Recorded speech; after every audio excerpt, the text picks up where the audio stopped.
Hello and welcome everybody out there in Twitch and D&D land to the newest session here of New Embrace. Now, before we jump right into the action, as per usual, we have a few short announcements that we have to make. Why does it tell me my own chat rules? I make the chat rules. I don't know. But first announcement is open slots. I run a pay-to-play D&D community here at twitch.tv/JeroForUsAll, and if anybody is interested in jumping in on any of my games or the fun, all they have to do is reach out and I'd be more than happy to integrate them into my game.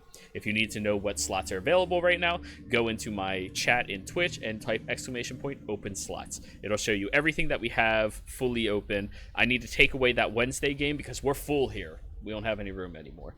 But I just need to update that one. I'll get to it. Aside from open slots, if you do not have the available time to participate, but you still want to encourage what we're doing here on the channel and helping everybody else in the game as well, please consider D&D Donate. It allows you to donate and affect the game in very minor but entertaining ways. You can give some of the players an inspiration, a viewer inspiration, which is kind of like a lucky point, as well as bane somebody by giving me an inspiration, say, hey, just make sure they fail at something and I make them roll at disadvantage on one of their ability checks. You can also offer items at my discretion. You're not giving them the deck of many things. It's not happening. It's not in any of my games. No. As well as integrate NPCs into the storyline. Even though they will not be partying with the party, they might come in and interact at XYZ intervals, but we are always more than happy to do that.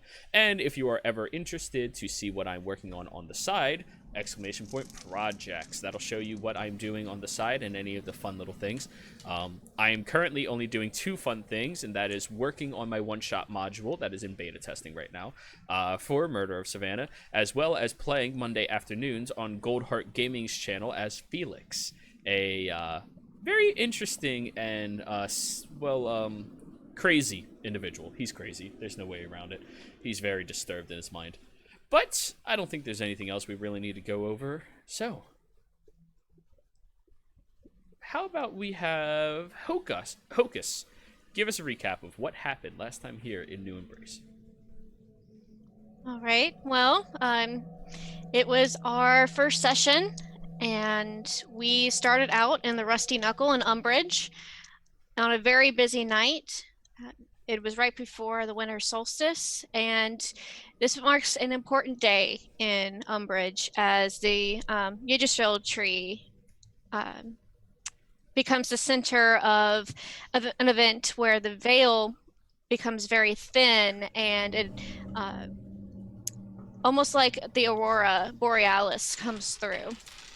So everyone in our party happened to be in the same tavern, wanting to see this event. Some of us are locals, some of us are brand new to the city, and we all began chatting when Kothar, our dragonborn barbarian, picked up a halfling with one arm, and he got tossed out of the tavern. The halfling did, not the dragonborn. So that would be comical to watch. That would. So, intrigued by the existence of an uncommon race, everyone kind of made their way one by one over to the same table. And In, who I happened to be playing as, was telling a story about the Yggdrasil tree to a bunch of children and was incredibly rudely interrupted by a drow at another table who offered work to our party. So we followed him out back. He revealed himself to be a member of the Council of Many. They oversee and protect the realm, and said that his previous adventuring party had not returned from the DuPont Manor, and that he would offer us payment if we could go find out what happened and also investigate what he feared might happen as a result of the Yggdrasil tree's annual event. So from there, we kind of bumbled our way over to the DuPont Manor, led by locals who could not find the place. And as we came up, we went through the family cemetery. A lot of the gravestones were marked out. One of them had the name of Crustin, who is the second king of Solom, someone who actually tried to work with the monstrous races. But as we made our way through, we saw more that said Marine, Colin, and Turfson. And we shared the history of the DuPont family, that they had been nobility at one point. Something changed, including the falling out between a brother and sister. So we decided to go into the back door, which was swinging on its own in the wind, made our way through, and overheard talking and loud steps, and we decided to investigate slowly. And it was a good thing we did, because there was an orc and a gnome with a captured elf from the previous adventuring party. The orc himself was ginormous. So our dragonborn decided to make friends and provide a distraction while the rest of the party snuck behind him. We managed to message with the captured elf to find out where they had been taking him, and also where the entrance of the basement was, so that we could further investigate the event at the solstice. We made our way down the hallway, but there seemed to be a dead end. However, we took a look at the family sigil, and between what we knew about the family and knowing about traps with our rogue, we discovered how to open the next room. It took a bite from the wolf sigil to open it, and as it did, the door rolled open, created a large sound, and that's what alerted the orc and the gnome to our presence. And that is where we ended up last week. All right, thank you very much. Be sure to add that DM inspiration to your character sheet. Now, as the loud grinding mechanics of the door slowly open up, Kothar, you watch the orc just place his hand down and pushes to stand, creaking the floorboards underneath him and going to his stretched out height, barely crouching inside of the 10-foot high wall or ceiling inside of this one room. And you watch as the little gnome is very frantically looking, jutting his attention in multiple different directions.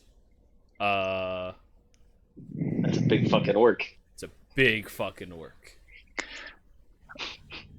Have we entered initiative, or are they just kind of like getting kind of they're getting uneasy? antsy. They're getting uneasy. Okay. The first one in front of you, Kothar, he just... What was that? Good question. We shouldn't leave the elf here. I could stay here and watch him. It is your home. You should protect it. He looks back at the elf. Roll a deception check. Also, Chelsea, you turned your camera on? Or, sorry, Hocus. Deception? Deception, yes. Do I hear any of this going on?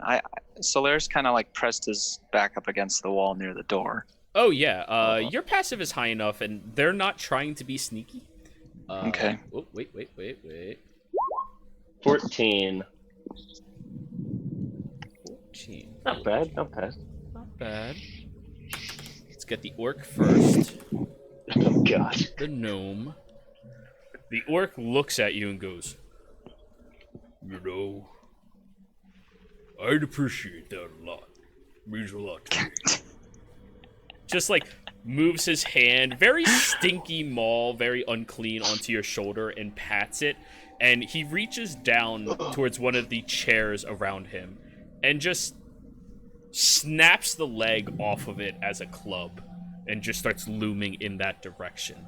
You watch as the gnome, still not sure what he thinks about you, looks between both of you, and then scurries over and leaps onto his shoulder very quickly. Okay. If I hear this happening, Yeah. can I take a quick moment to cast mage armor on myself? Oh, absolutely. Okay. Can I do it quietly? What are the components for mage armor? There is a verbal component. So it's verbal, somatic, and what does M stand for again? Material. Material, yeah. Yeah, which that can just be your focus. Yeah. It would not be quiet. I've got the material. Yeah, it would not be quiet, unless you have, what do you call that? You're not a sorcerer, are you? No. Yeah, it would not be quiet. Silent Okay. casting. It's Yeah. subtle spell. Subtle spell, Yeah. that one. Well, Sorry. Okay. Do you still Then cast it? I'll just hold off and press myself up against the wall. Okay. Roll me a stealth check, please. Okay. And everyone else, you hear the creaking of the floorboards as this massive individual is scurrying over here. Kind of sounds like that. Yeah. 20. Okay. So Nice. you kind of like, you look around in this little corridor and you find a small little end table to kind of like just scoot yourself underneath, and like you fold your ears down to try to like fit perfectly. And as you see on your end, Kothar, a very uncomfortable presentation of an orc halfway molding his body through the doorway, trying to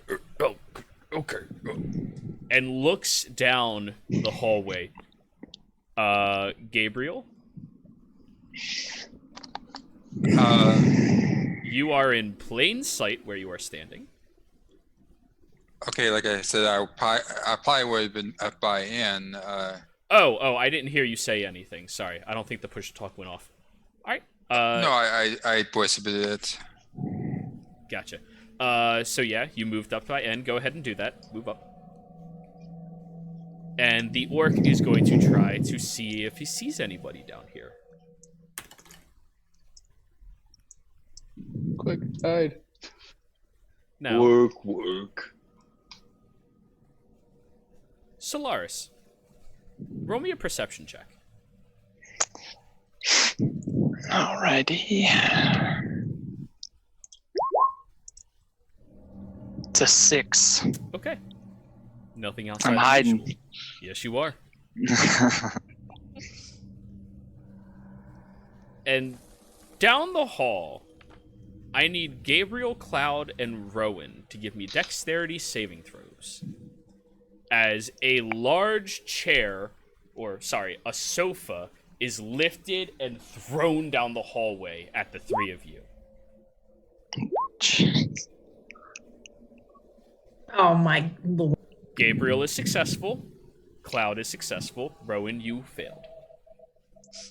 Oh no. It's not too bad. It's just an improvised level. That is going to be 4 points of bludgeoning damage on Rowan, and at that point, I do need initiative up. For those of you new to this, Alright. select your token, hit the initiative button on your character sheet. Now, we get to have some battle music. Yes.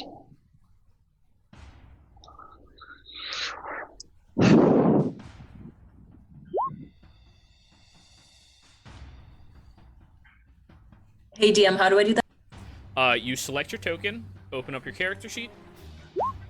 On your character sheet, I believe it is close to, yeah, it's right smack dab in the middle on the core page. Initiative. Like at the top. Yeah.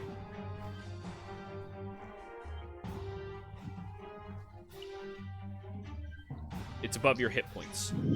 To the right of armor's class, above hit points. To the left of speed.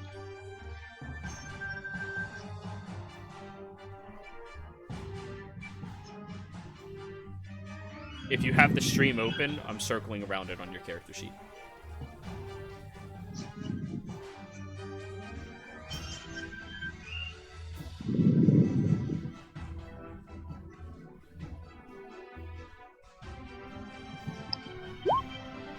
go.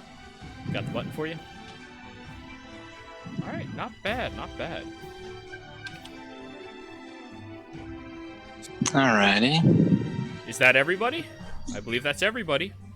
That is. The first one in order is going to be the gnome. The gnome, you hear right on top of you, Solaris, a loud clicking sound, followed by a little bit of a scamper, as if he's trying to hide there? Okay. I mean, he didn't beat your passive, but he tried. Okay. And now Sounds good. he waits. Rowan, after the chair goes flying down the corridor and splinters against a few of the walls, a few of them shattering and piercing into your shoulder, you immediately jump into action, self-preservation being very eminent in your life. What would you like to do?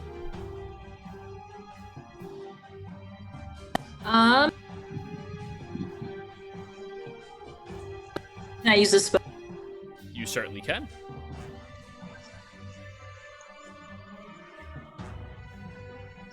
Can I use small fire? That's not a spell. What? Oh, what's the one where it like lights up underneath? Create bonfire? Yes, you do not have bonfire as one of your cantrips. You have the frosty one. Oh yeah, let's use that. Okay, so what you do is you move your token out into the corridor so you can see them a bit better. Looking down the hallway, you see the orc is trying to get closer towards you, and what appears to be the gnome lying on the table aiming their crossbow down this hallway, as well as Solaris hiding almost in the fetal position underneath that same table. Not really sure what they're doing. But as you step out there to be able to cast the spell, they are going to release their held action to shoot at you. Does a 14 hit you, Rowan? How do I know if that one hits me? Your armor class, AC at the bottom, 13, so a 14 does hit you. As it releases the arrow, it goes flying towards you, and you suffer 6 points of piercing damage from the gnome, who immediately, oh shit, and tries lying on the table again. Now go ahead and describe to me what your spell looks like when you cast it. Rowan pulls her uninjured arm back, and these kind of what appear to be snow kind of whip around her hand, and she throws it out and sends the magic forward. Nice. Alrighty. So now on your character sheet, click the frostbite button. 14 con save. Were you targeting the gnome or the orc? I was targeting the gnome. Okay. Con save on gnome. That is a 12. It failed. It suffers 3 points of cold damage, and it has disadvantage on its next attack, I believe. Is that what your Nice. fancy thing does? Yeah, I think that's what it does. It's either that or... I think that's... Yep, its next weapon attack is at disadvantage. Alrighty. As the chilling touch just shoves a shiver across the gnome, just looking very uncomfortable at the experience. Rowan, right now you are the frontmost person against the orc. Would you like to move or stay right there? Is there anyone behind me? Your entire party is behind you. Aside from Kothar and Solaris, who's hiding on a table underneath the orc. All right, and I have the... Do I have the highest hit point? I don't know currently. Have you been keeping track of the damage you've been taking? Yeah, I have. Okay. Update it on your token, and you'll be able to see it. Mechanically speaking, you are looking the worst out of everybody because nobody else has been taking damage. But that's not to say you would probably know you are way tougher than N is. Way tougher. just because you and have experience. I took 3 sticking my hand in the wolf's mouth. Right, you're a little hurt, but this person has been pelted with debris from a couch as well as an arrow. That's right. Yeah. Forgot about that. Forgot about the couch. All right, I'm thinking I'm gonna move. All right, go right ahead. Move your token wherever you like to move here.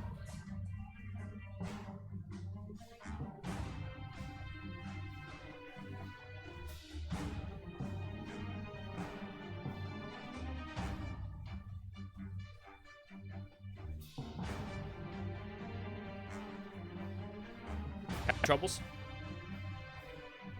You're moving past the orc. Am I not allowed to do? Oh, you can certainly try, but as you move past it, if you get inside of its range and then leave its range, it takes an attack of opportunity where it gets to as a reaction, attack you. Okay, I will ripper. Okay.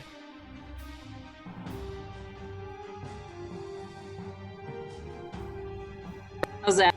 Perfectly fine. You just step right back there, and then that'll be your turn.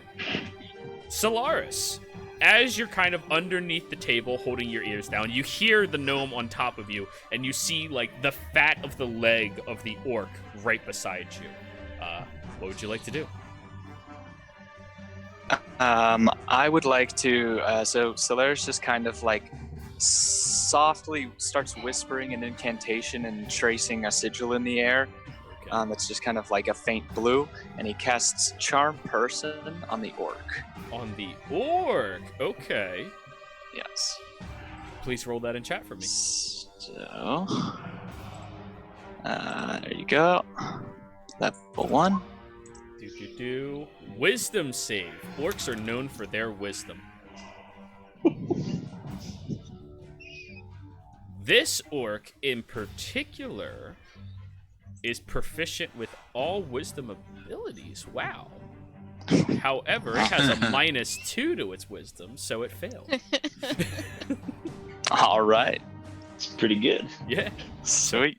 You do that, and you hear, like, the stiffening of the leg just flexes, and then it looks around and looks under the table at you, questioning me? I'm just like, hello, friend. Oh, This annoying little gnome is attacking me. Could you help? what, Mickey? Yeah. Could you get him to stop? Roll persuasion. All right. 15. Okay. Hey, Mickey, just knock it out, man. Pats really hard on the table above you. The table kind of like creaks and moans a little bit. Gabriel, you kind of hear this interaction. You see the orc just petting the gnome on the table and Solaris smiling at the orc. What would you like to do? Yeah, Gable was about to, he just dodged the chair and was about to kick ass, but he realizes what's happened. And so is the gnome on the table next to the orc, or? Yes, on the table on top of where Solaris is. Solaris is like hidden underneath the table. Well, not so much hidden anymore. Your head's sticking out smiling at the orc. Yeah. He's your good friend. Mm-hmm. Yeah, okay, I knew what I was going to do until he did that. I slow down. Does the gnome have any weapons or holding anything? It is holding a hand crossbow. That is like, it's trying to reload, but it's getting smacked, like, not aggressively by the orc. It's more like Lenny sees a pretty bunny type of smack.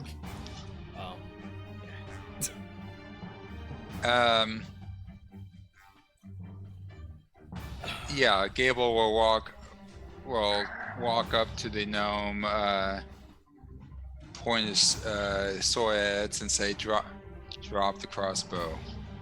Hey, don't threaten Mickey. He's a good guy. Well, he's messing with your friend over there. Roll intimidation, Gabriel. Oh, that's the intimidation. Okay. As you're pointing the blade at the gnome, the orc doesn't care. But the gnome just and like throws the crossbow forward. Do you all want to end initiative here? Gable Sure. ways for the gnome to come stand up at the table, Alrighty. So that's the end Solaris of kind of initiative. gets up, and he's pats watching. himself up. He's watching the orc for any change where he'll have to fight him. Alrighty. So I guess he's over here. So, as this happens, the orc kind of takes a step back into the room, looks at you, Kothar, and goes, "Oh, don't worry, it's just friends." Oh, good to Dragging know. the gnome with him, like We're all holding him by friends the here. head. Yeah. But Yes. there might not be enough elf to go around though, Gun. Oh, Friend, why don't you leave that elf for our taking care of and get out of here? are you hungry? A little, but that's not the point. We have a job to do, and it would be really helpful if you two weren't here. Oh, well, I definitely want to help. And the gnome looks up at him and goes, "Gun, what are you doing? Gun, stop being stupid. Gun, gun." I just kind of eye the gnome and smile. Yeah, Gabriel does the same as The- well. The gnome like crawls backwards into the orc, trying to like, almost like a small child looking for comfort in a parent. And he just goes, "Hey, Gun, we gotta get out of here. These people are scary." Go. Oh, That would okay. be smart. Hey, I'm gonna be over by the mountain range if you wanna stop by sometime. Be nice to meet you again. All right. Such a nice Sounds guy. great, friend. Yeah, that's great. You take care. Looks You over at as you, well. Kothar, and offers you a fist bump. You take care too, buddy. Yep. I give him one. Is the elf chained up or anything, or just? It's tied, or he is tied. But for all intents and purposes, the orc and the gnome are gonna leave and are walking away for the next hour. Gable will walk up and cut him loose. Oh, looks at all of you. Well, that was astonishing. Thank you for the assistance. Kind of like leans forward, and you notice there's a very large gash on their side. It looks like a gnarly, a very blunted object cut into him on his side. It's very easy to tell that, but it's mostly patched up in a way that they'll probably survive, but they're definitely very hurt from this. And as you all move into this room, those of you with a bit more knowledge about high society and high standing notice this appears to be some type of bar inside of the home. Gabriel gives him a point of healing. Oh, he feels considerably better. Hey, sometimes a point makes a difference. Oh yeah, it always feels a little better. So, you were here by the same benefactor that sent me, I assume? I assume? Yes. Okay. DM question. Yes. Did we ever learn the name of our drow benefactor? None of you asked. Garvin, I believe. One of you asked. All right, there you go. But anyway, yes, you are correct. We were sent. Can you tell us what happened? Well, we got here at the mostly abandoned location, and those two individuals kind of got an ambush on us. A few of my companions went upstairs, and a few others went down. Also, Gabriel, for your healing, it's lay on hands. It's on your character sheet underneath your flaws, next to your divine sense. I was using the ability that I don't think it's lay on hands, is it? Oh, you're using the other ability? No, that's all you have. You're a paladin. Lay on hands. Oh, okay. Yeah. So you use one of your hands. That's all. Thank you. No problem. Some of them went upstairs, but apparently that gnome built some type of contraptions to really do people in. Oh, that's terrible. And as far as I know, only one of us escaped their grasps, and I don't know where they're at. Do you know if the others are alive? Well, if they were alive, I imagine they would have brought them back here to try to eat them as well. Damn beasts. So you were about to be dinner. I see.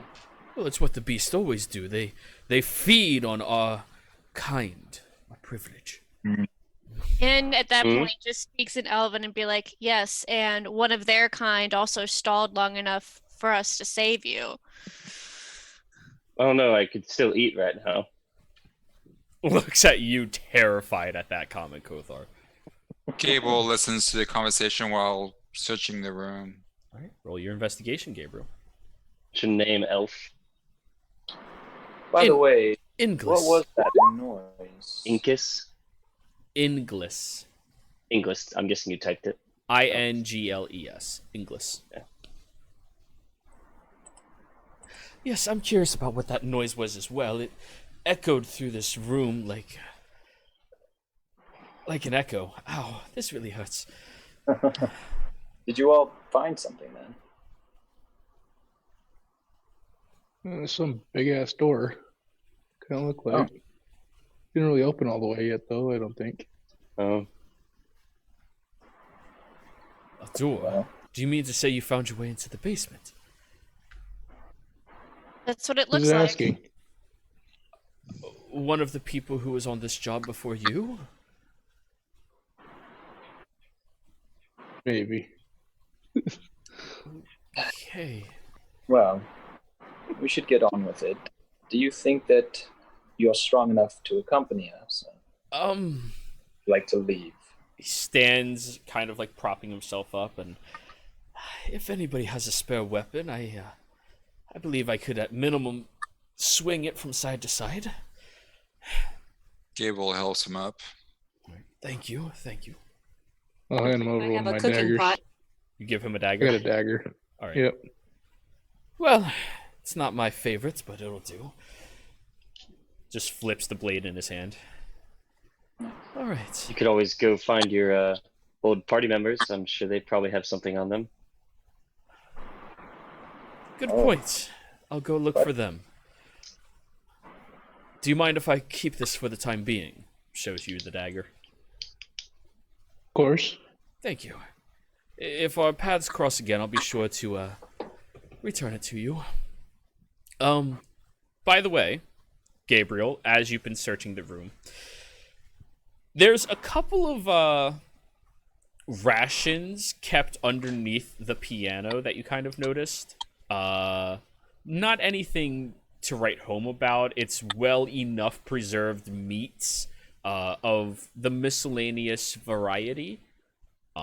It's hard to put anything more than that description on it. As well as back underneath the counter, you did find that there is a small flask of this very amber-colored liquid. I sniff it. Do I know what it is? Oh, that is whiskey. That I take a quick swig. Is it any good? It's wondrous. It has a little bit of a almost a honey-like flavor, but with a hint of vanilla on top of it, and it goes down super smooth.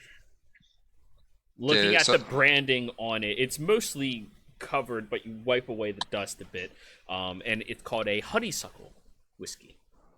So three rations and a flask of whiskey. Okay. A bottle of whiskey. Flasks don't shatter when you throw them. It makes a difference. So what you're saying is we can't take Molotov cocktails out of flasks. Gotcha. Well, I mean, no. Bottles? Yes. Yes. That is I- I go and pocket them, I guess. Go right ahead. Is there meat over the fire? Because you explained that we could smell something cooking. Yes, there is. It appears to be the hindquarters of some type of thickly legged animal. If you would like to make a nature check, you can discern what it is. Nah, I'm gonna eat it. Okay. I'll try. Go ahead, make a nature check. I'm just gonna reach in there, grab it, and start chewing. 21. Looking at the hindquarters, this is some type of wolf. Very thick in nature.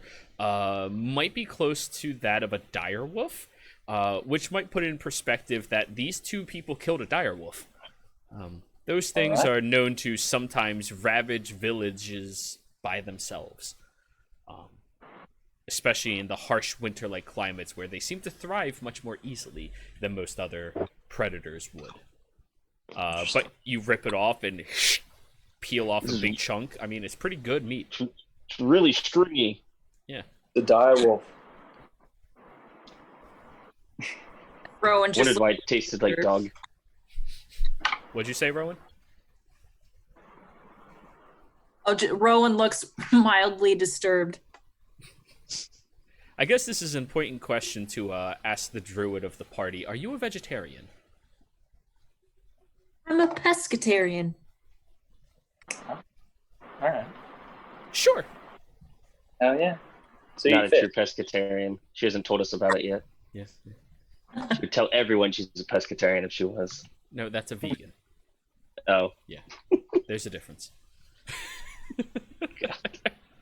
But anyways, as you're all having this conversation, the elf kind of leans back against this door, which like creaks backwards a bit, and then pushes forward and goes, "All right, if I'm right, it's I believe this way." And climbs over the bar and goes towards the handle and shimmies with it for a little bit. To the basement? No, to look for their allies. Oh, Cloud, look for roll the me a ally. perception check.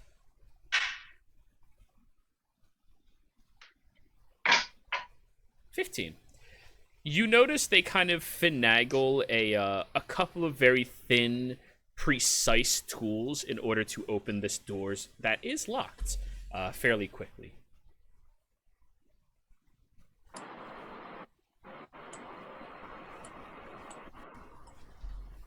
Delete it. Delete. There we go. And they start limping down this hallway.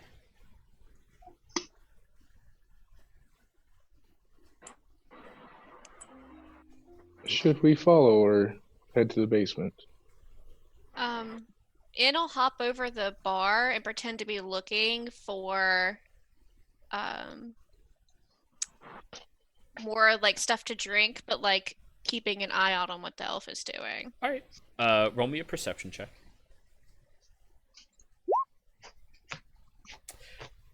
Periodically, the elf kind of like leans against the wall, catching their breath a little bit. I mean, they look very torn up, worse for wear.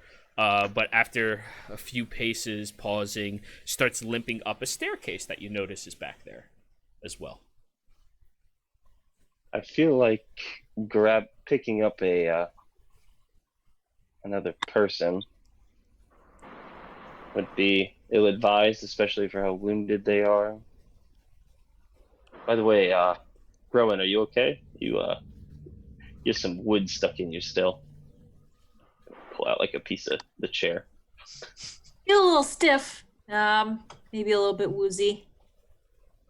Gable sees N looking for something to drink and offers her the flask or bottle. Solaris just kind of makes his way to the room that they were in with the wolf's head. Yes. Should we head to this chamber you all found? We need to get under the city from here? So it's gonna be just as long of travel underground, if not. I recommend we stick to our current course, but Yeah. you all can do. Jiro, is there like for the non-seeing in the dark folk, is there like torches or anything? Inside this room, there is a single makeshift sconce that does have a torch that's mostly burnt down at this point, but I mean, it's functional. Maybe another 10, 15 what am minutes. I talking about? As, I have a torch. as well as the multiple torches and multiple packs that people brought with them. Yeah. I'll light up one of my torches if we're going down in the basement. Alrighty. I believe there's only one person in this party who doesn't have dark vision, correct? That's Rowan. I do not have dark vision. Oh. I don't. Dragonborn don't have dark vision. All right. Rowan and Gabriel. I don't think. Oh no, Gabriel does. Gabriel does. Yeah, I do. So that means one of your hands has the torch in it, and your weapon is in the other one, Kothar, right? Yep. I'll have to drop the torch if I need to use my weapon. Yeah. I'm just grabbing up closer to like the axe head. I can loan you my hood lantern if it makes things easier. You have a hooded What is a hooded lantern? Basically you can hang it to your pack, and then as an action you can close the hood, and it reduces the light to like 10 Really? feet, I believe it is. Show me this device. Take it out of my pack and show it to him. Kothar, the technology is astounding. Just Well, like takes a fingernail and like pokes at it. Yes, Solaris? While they are doing this, can Solaris kind of do a quick investigation of this room? That you're standing in? Yes. Go right ahead. Would you like actually, to describe what you were trying to investigate or what you were looking for? Maybe that might assist you. So I see do I see the door that they opened? Halfway open, but yeah. Okay. It kind of like so I just grinded kind of, like, sideways, and now it seems to be like stuck on a gear of some sorts. Okay, so I wasn't there when they, actually did this, so I'm just kind of like looking at the wolf's head, investigating the door, and then just kind of looking around the room for anything that we might that might help us, or that might be like some kind of like trap or a hindrance. Okay, go right ahead. Investigate.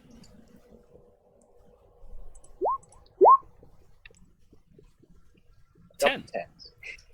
So as you were looking around, you notice the door. It seems to almost be shifting back and forth, like it's trying to keep moving, almost like a clockwork type jam. That like it's still trying to proceed its next cycle, but it can't. However, you can't discern anything else aside from that. Can I get closer to the hinge in the door and see if I can determine what is blocking it? Oh, that'd be on the other side. Do you want to go to the other side? Yeah, is it big enough to squeeze through? Oh, you're a slender individual. I mean, perfect being an elf, right? Okay. Who doesn't need to wear armor? So you kind of like have to squat and like think thin in order to like nimbly cross the threshold. But you make it over there fairly easily. Okay. And as you get back there, roll me a perception check, Solaris.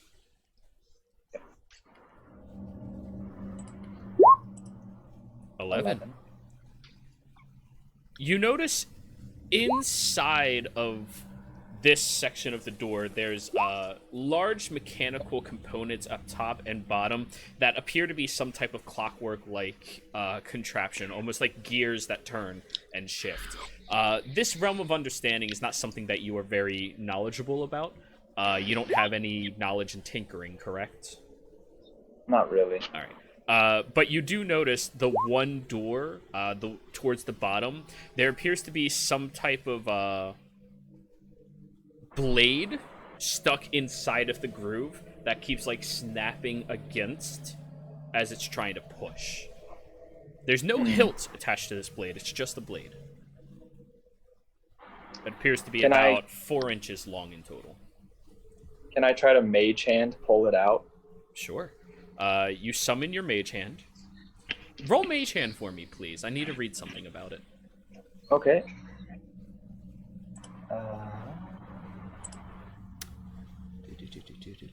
And I kind of step back, clear of the door, with the wings open or something.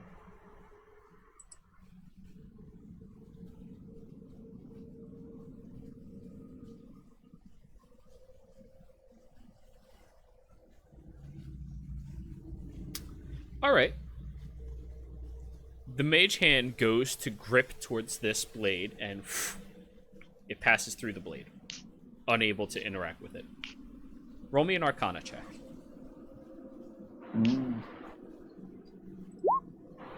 20. One of the shortcomings of a mage hand compared to more powerful magics is that it doesn't have the capacity to interact with magical devices or contraptions. So that blade, although it might not be used as a magical device, apparently it has a magical component to it that causes the mage hand to not be able to grab it. Interesting. Okay. We can get to some other people. So, what did you all find down here? Gothar's gonna head towards this area since he hasn't seen it yet. And it'll follow, because it seems that the other room is done with. And Gabe will follow in. Rowan will follow and start kind of ripping out the wooden pieces in her shoulder. Oh, I also call Thule to come in. Oh. Breaks the glass. Solaris, have you found anything about this door? Why it can't open? Solaris, do you want to pop your head out towards them on the Yeah. other side of the door? I kind of like pop in, like, hello. Yes, there's a magical blade blocking this door. But there's no hilt, so I can't really pull it out without maiming my hands. I have an Joey, where's idea. it at? Can in being as short as they are reach around where the blade is? You can try to give me a sleight of hand check to see if you can. Okay. I just have to be within 5 feet of it. That you can do. Okay. I'm gonna tell everyone to back up. Also, Gabriel, if you try pressing through that area, you will not fit. Your armor's just a little too bulky. You're not a terribly large person, but it's the bulkiness of the armor that kind of stops and limits you. So Gable can't squeeze down there? No, you can't squeeze through this partially open door. It's so thin that somebody with 0 armor can barely squeeze through, who's also the most slender race of them all. I mean, does it lead down to the basement? Possibly. Okay, Gable just watches in. All right, N, what would you like to do? I would like to cast Thunderclap at the dagger. Please roll that for me. Jesus Christ.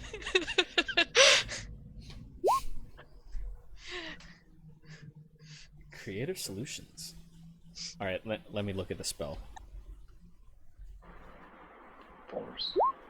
Oh.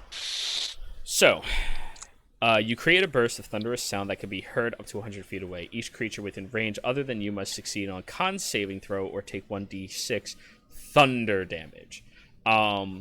So you slam it against the door very lightly, and the door seems to like crack a little bit, and it echoes down the hallway, just a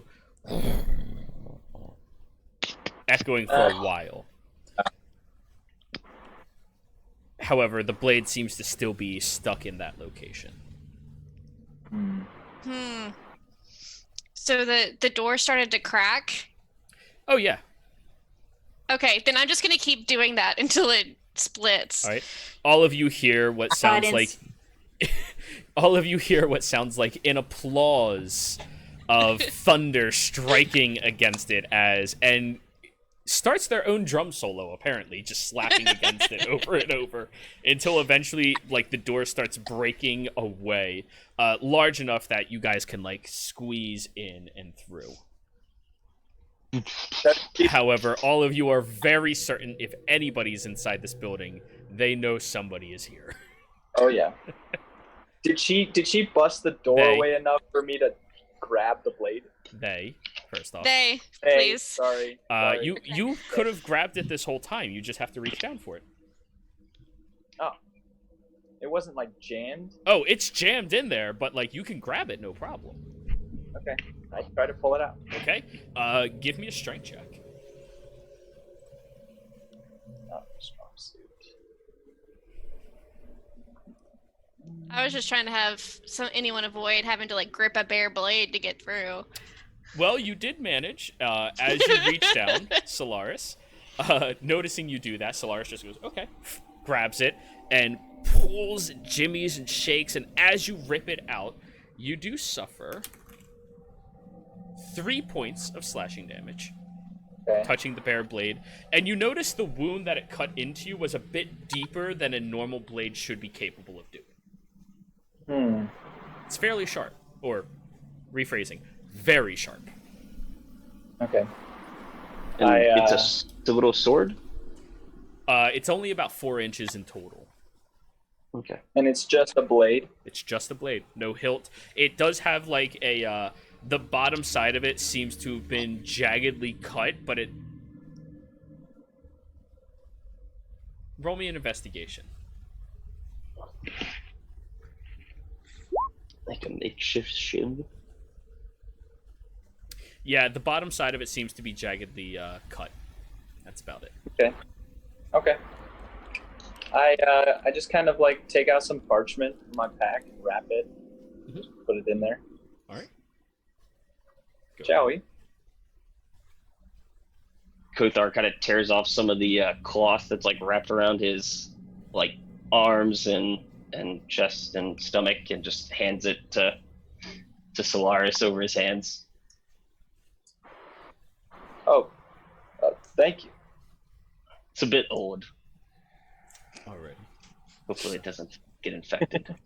As you all look down the corridor, you do notice that the stairs go down into the earth for about 20 feet or so. Perfectly stone-shaped stairs, as if the building itself was built around this. It's a Can very... Gable It's a... can Gable get Go sorry. ahead. Can Gable get in and go down the stairs now, or Yes. okay? As you look down this corridor, you also notice that it has a bit of a fungal-like smell emanating from down there. Something that just seeps up and wafts over your noses. For those of you used to the city life, it's very unpleasant. Kothar, Rowan. It's reminiscent to the two of you. It's not pleasant. Rowan's into it. Yeah, it's not Smells like- pleasant, but it's... Smells like something that's been closed, wet, in a dark place. for a very long time. Yeah. Yeah. I know that And- scent. And then inexplicably, it starts to get worse. And as you look back, In is eating a piece of like very, very smelly, like cheese. So it's just kind of like a lot of smells in one. Like think And like where blue were you cheese, but carrying that? worse. So Where it's, were you carrying that? it's now canon that N has pocket cheese. All right. Yes, pocket cheese. Kothar will offer some meat with the cheese. And they'll like, and In will break half off and give cheese to Kothar. Points that above, put it on the meat. It does.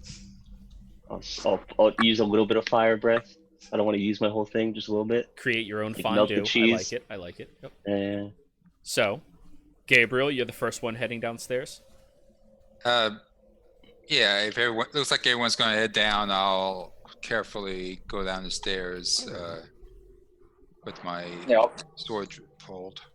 oh, I think we all want to go down, Jiro. Okay. I'm just worried about who's first. I'm first. Take up the rear. Gable always tries to be in front. Fair I'll enough. stay in the back. In will be with Kothar and Rowan, like the two big people around them. So, Gabriel, as you are walking down the stairs, you hear the slight echoing of your boots against the stone. Luckily, the echo isn't terribly far as you're trying to be a little bit quieter. It's not that difficult to do. After all the noise earlier, he keeps eyeing out for any traps or anything he shouldn't step on. Okay. Are you investigating for traps, or are you just being more aware of your surroundings? more aware. Roll me a perception check, please. All right, not bad. Dirty 20. You keep walking down, tiptoeing and stepping, one foot in front of the other, watching around the perimeter around you.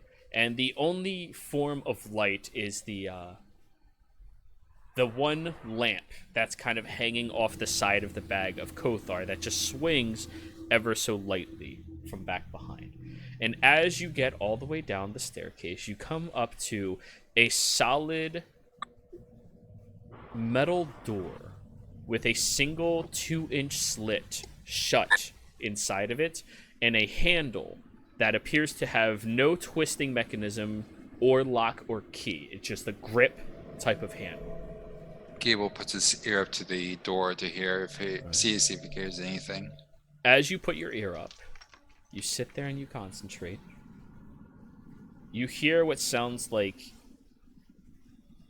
the whistling of wind through a shorter corridor, somewhere further away outside of your reach. You also hear what sounds like a very dull footstep. Not a full step, but more of a slide across the area. It echoes past where you're currently standing, and you listen as it goes further and further away. And I don't see a way to open the door. There's a single handle, but it doesn't twist, it doesn't turn. You can try to pull if you want. I carefully try to pull it. All right. You grab onto it and you push, you pull, and you get the sense that there's something on the other side barring the door shut. And can I open a slit, or is that from the other side? You can certainly try to open the slit. I'll try to open the slit. All right, give me a sleight of hand check. 5.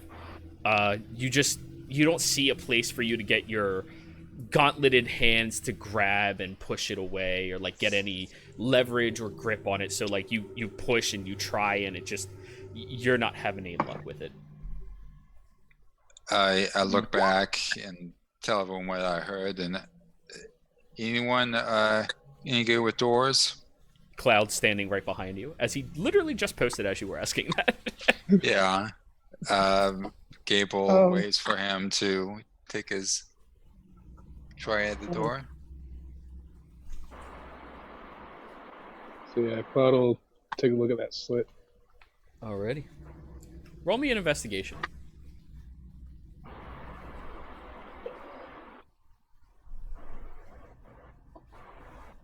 You look at the slit, and as you kind of like try to finagle with it, you pull out a couple of your tools and like reach around the grooves, trying to like twist and find leverage. You try pushing it back with them as well, and it keeps hitting something as if there's like a lock for the slit as well. And you go, all right, that's not going to work. So you peel it back.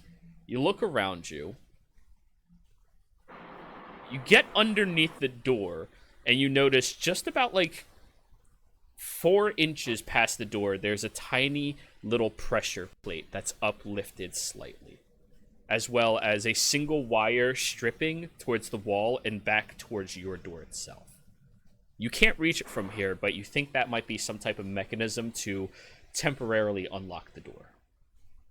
The people who put this down here apparently wanted to keep things more private for themselves. So is the string actually holding up that mechanism, or the string seems to be pulled taut thanks to the mechanism, and if the mechanism were to be pushed, it might release the door's restraints or the things barring it shut. You imagine. You have an abstract mind for traps and mechanisms to interact with doors and things that people use to keep you out of their homes. Solaris just goes, "Oh, if you need a hand," and kind of just shows him the mage hand. Let me know.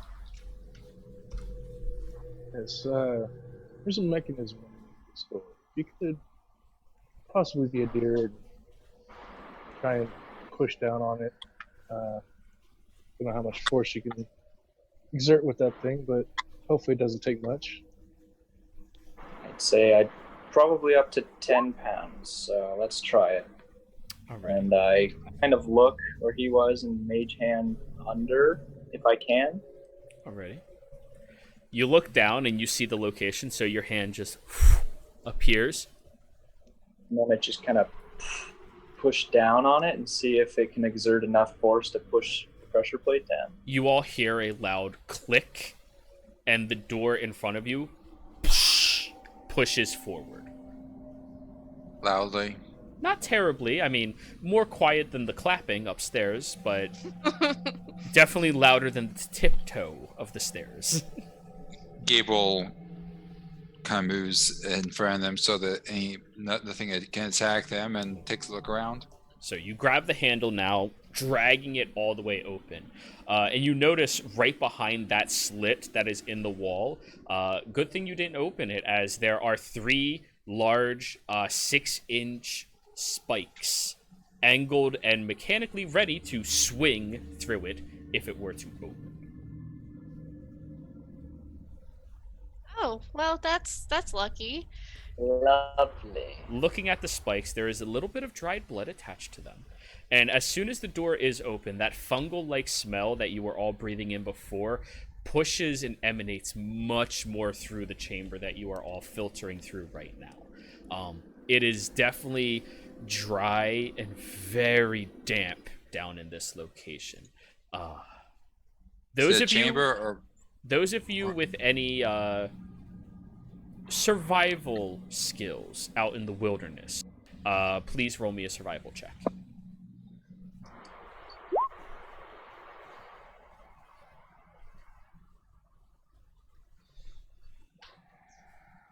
Okay. Is that the only 2?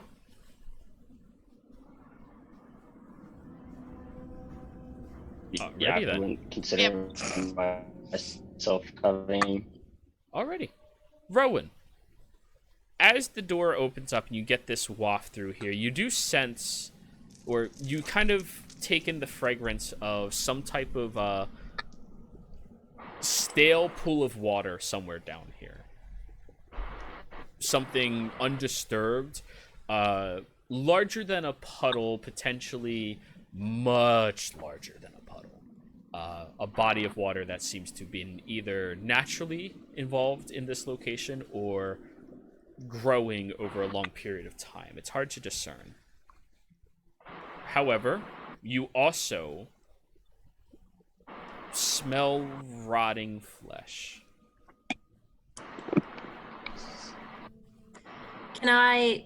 It's still dark. It's still pretty dark, right? And I just have the torch.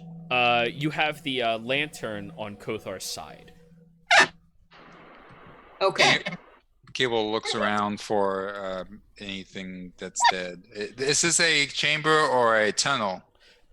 You guys just walk down a corridor into the door that opens up into a chamber. Nobody stepped inside yet. Do you want to step inside first? Yeah, Gable's gone up ahead a little bit Alrighty. in front of everyone else and checks things out. You step through here, and the only thing you can hear definitively is the echoing of your own footsteps through this chamber. Looking around you, it stretches out about 20 feet in total from this single location. Up in front of you, there appears to be 3 different tables with random effects on them. Tools of specific trades that you can't really discern specifically what they might be utilized for. You do see spats of dried up blood in various locations around these tables, as well as a single tome sitting on top of one of them, leather bound. I heard someone walk past. I don't see where they went or anything. Up ahead of you, there's another corridor that stretches further, but your eyesight just doesn't go that far. I took around a bit to kind of put myself between everyone else in that corridor, and I waved to the cloud traps and waved to the table, the general area. All right. So you step through, taking your look around. Roll me a perception check. Let's see. Persuasion, perception. 10. Doesn't appear to be anybody else down here but you and your companions. Can I step forward and kind of take a look around and see if I can sense anything additional? Go for it. Roll a perception check.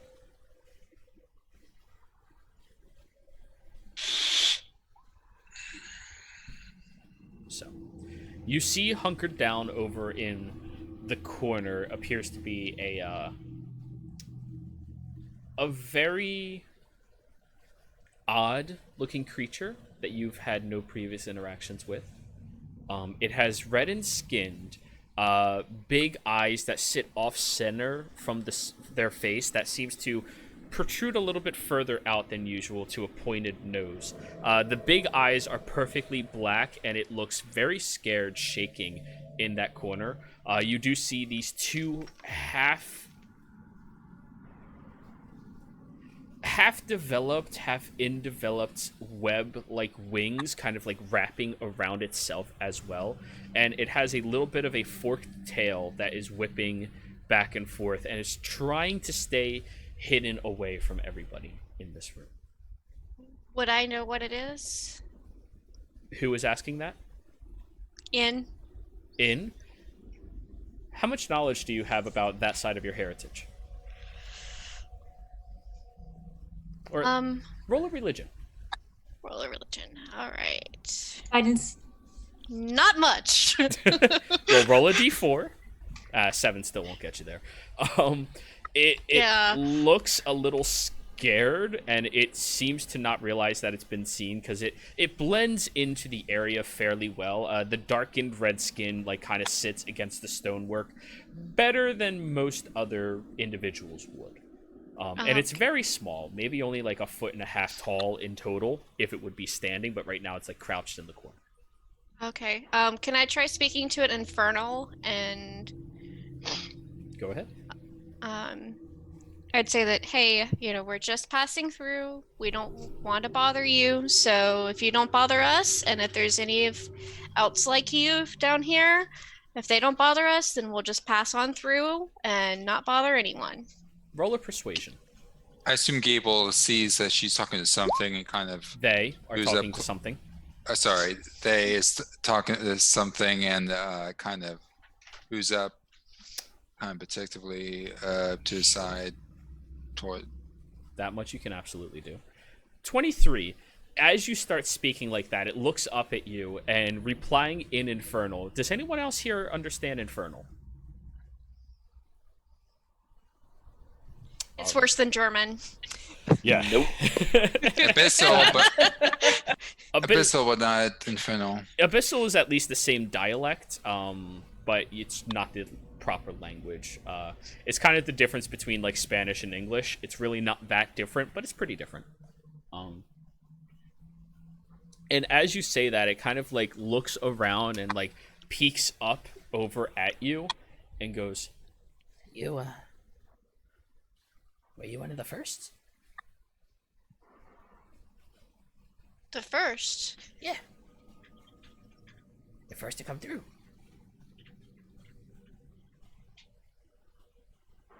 The portal, you mean? The what? The opening. Yeah. In's kind of like caught on now, like, oh shit. Yeah.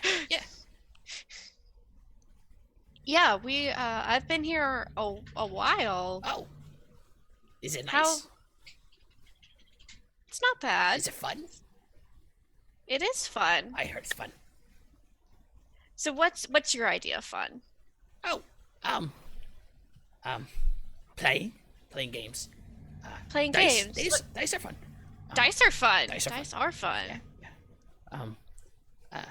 Tricks are fun. I like tricks. Looks at everyone else a bit suspiciously, like very scared, realizing that everyone's attention is on it right now. Kothar, you are aware that this creature is an imp. Solaris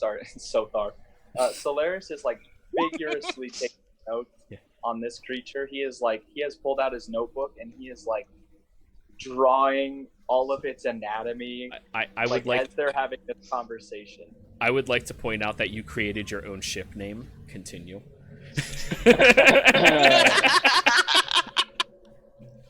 Those kitty ears, my man. Yeah. And it kind of like stands up and like walks over towards you. It has 3 forked talons on the front of its foot and 1 stretching backwards, which reminds you of a footprint some of you saw outside not that long ago. Obviously, its feet are much smaller than that one. Interesting. Kothar, is it walking forward? Yeah, but it's like still hiding underneath its wings. Like it's not walking towards any of you; it's walking towards N. Okay. Alright. And is a few feet ahead of the group. With So what Gabriel kind right of- behind you. And Gil, what tricks do you like to play? Oh, I like smoke tricks. Those are fun. Oh yeah. I also It squeezes its eyes shut, and you watch as it disappears in a puff of smoke. and don't trust that thing. You see Solaris's hair starts lifting above his head and like dancing up and down.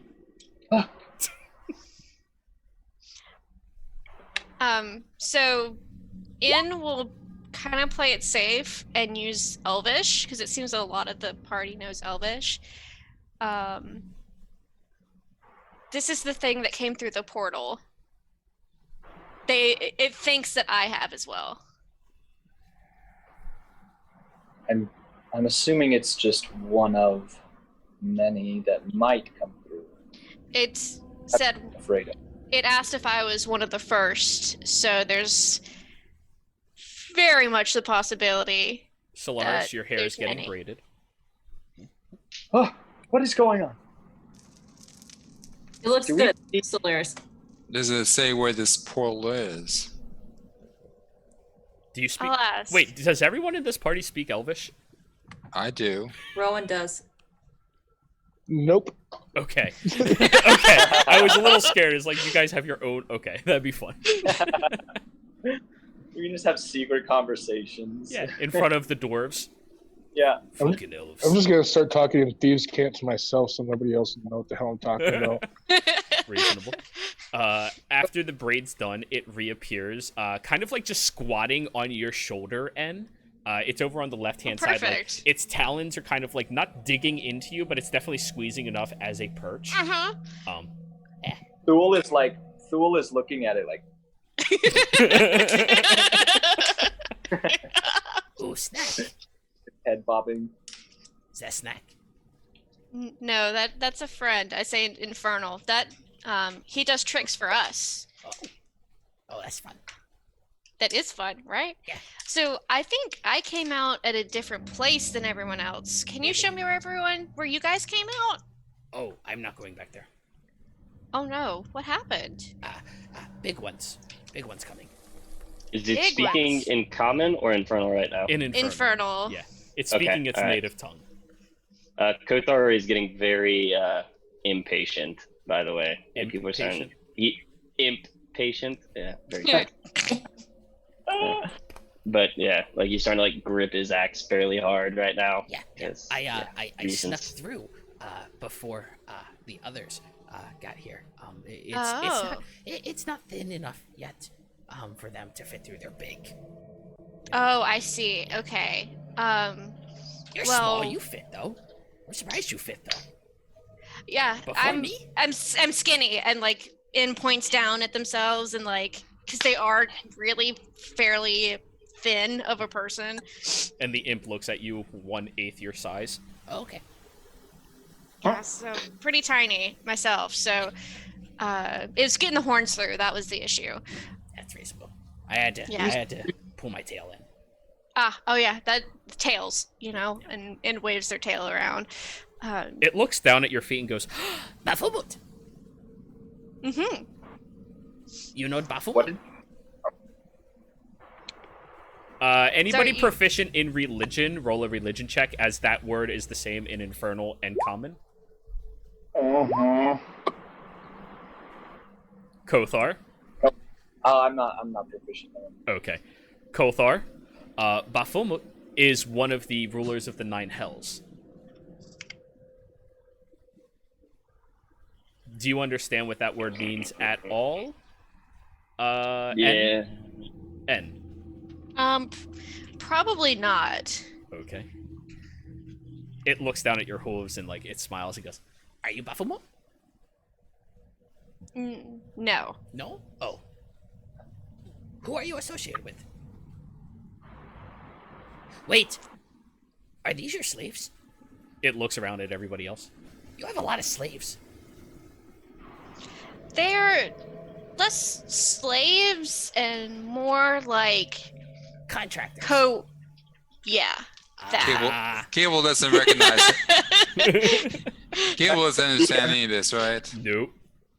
Can I ask a DM question? Yes. What can you remind me what like the chamber looks like that we're in? So it's about 40 feet across, with the door that you just walked through being in the very center of the far side of it.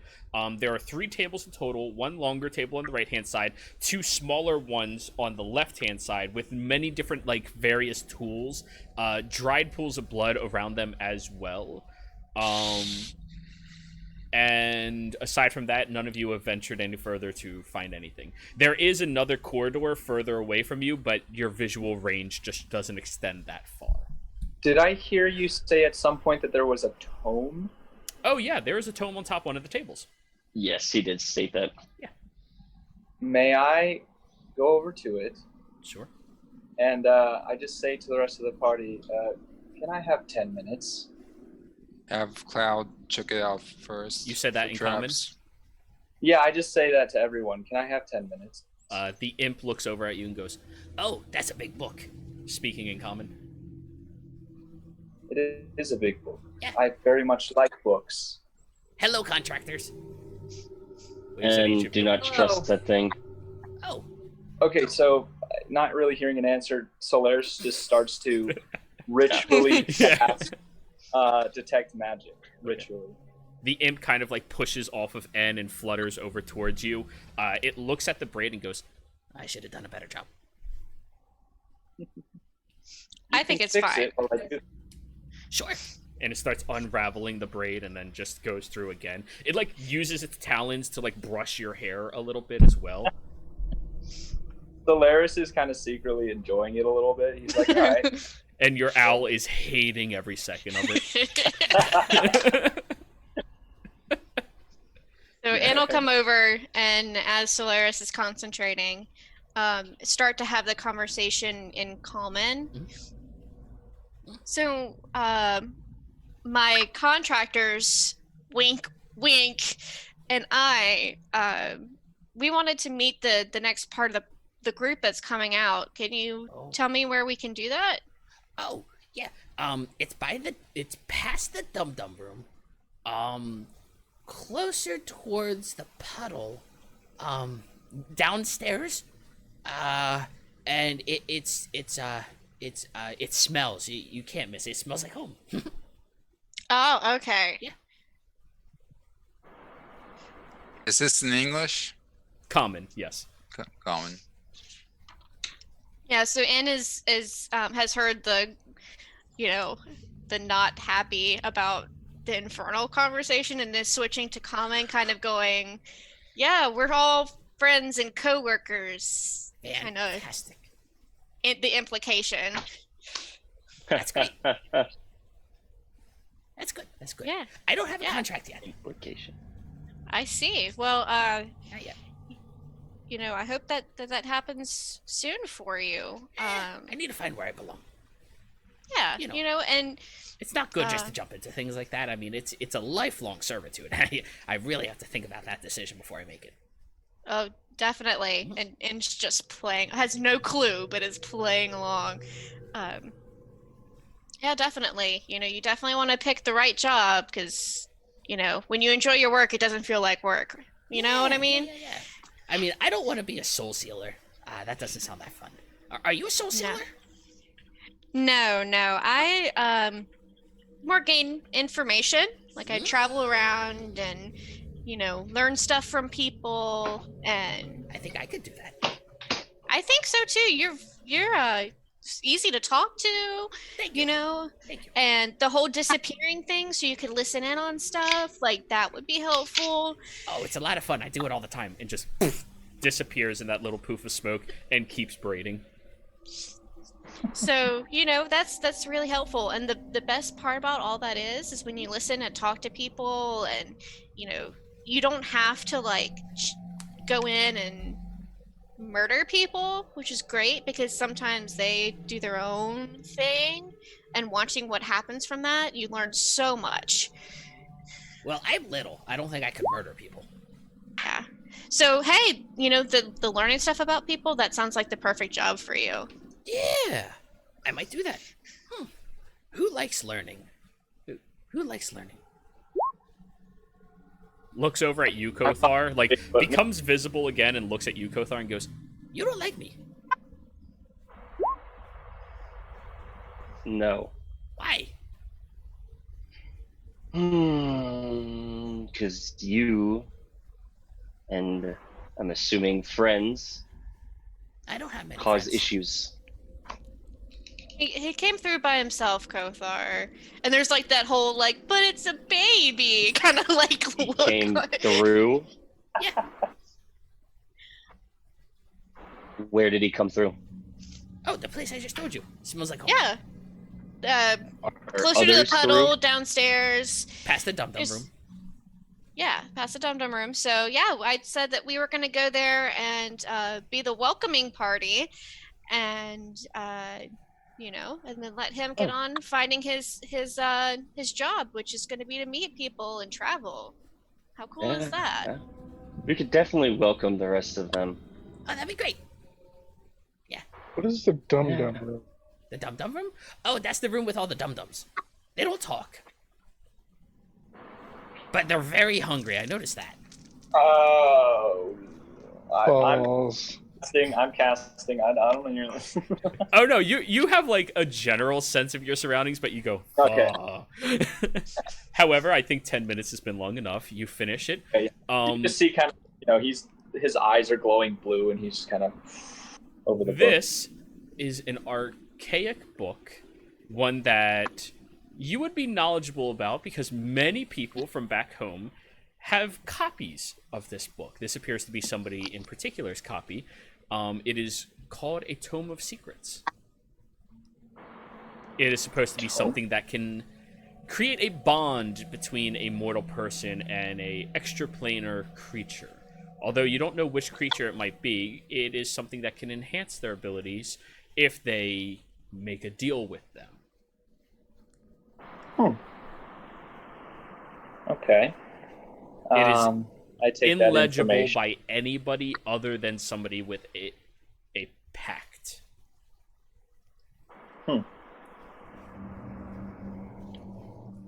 All right. I stow it away. Okay, I got that. All right. Yep. Anyone who has ever played a warlock. Yeah. Well, as soon as the imp showed up, I kind of figured this is where it's going. Yep. So I can't read this, but it's very interesting. Why not? So I put it away. Who does it belong to? Oh. It's called the what is it? The Tome of Secrets. Yeah. It's one of the tomes. It flutters off What? your shoulder on top of the book. What do you mean one of? Oh, there's lots of them. There's a lot of people who want knowledge and power and stuff like that, and pretty much whichever one of the lords you want to make a deal with, you get a copy. And they tell That's how you different end up secrets. with things like me, and I smile. Yeah, it's very common. Interesting. And it looks at the Yeah. tome and lifts up the leather binding. It's like a red leather binding, a bit more dried in nature than it realistically should be. And as it kind of looks it over and examines it a bit more closely, I don't know who that one is. Well, all the same, it's still fascinating, so I'm keeping it. Oh, do you want the book? What? You want the book? Yes, is that all right? Is it your book? No. No. I don't own this book.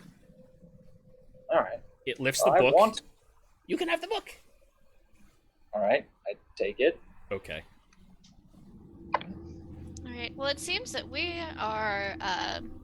We've got a few people ready to go move out, and we don't want to be late. So, you get to move on, and remember what we talked about: just watching and talking and listening. Yeah, right? Yeah. What's your name? Oh, he should come with. No. Yeah, he should come with. No, they are way bigger than me. They don't like Yeah, me. but you want I'm your small. group. I don't have a group. You should welcome them. He- Welcoming them would be important. Oh no, they will kill me. I'm tiny. I'm very little. It says not even coming up to your knee. But think of all the tricks you can play. Not on them. Who's they? Who's they? The other ones. The other Others devils. of you? The other Yes. devils. Some will be like me. There are bigger ones on the way. Oh yeah, Yes. probably. There's bigger ones. The name escapes me right now. But you know how it is. The little ones always get picked on, and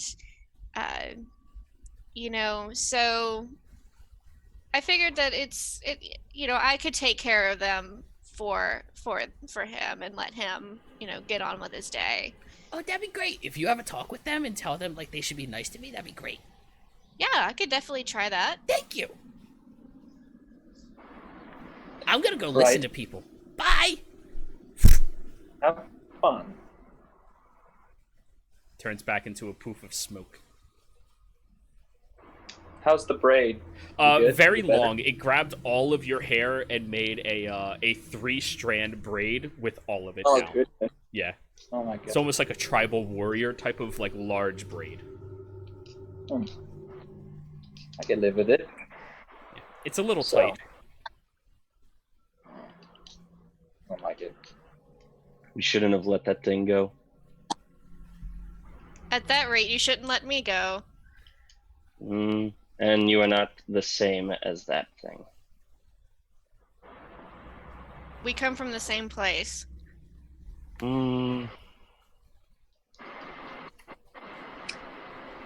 Yes, well, mischievous as it may be, that tiny of a creature, I'm sure, can't cause too much harm.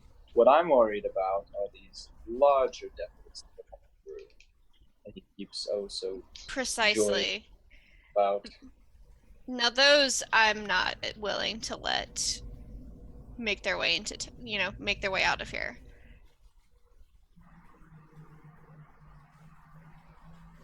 Shall we press onward and see what it is we're dealing with?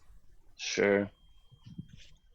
Kothar will start going through the corridor. He's slightly angry. Alright. One time like the present. Mhm. Yep. And we'll follow again close to the rear. Alrighty.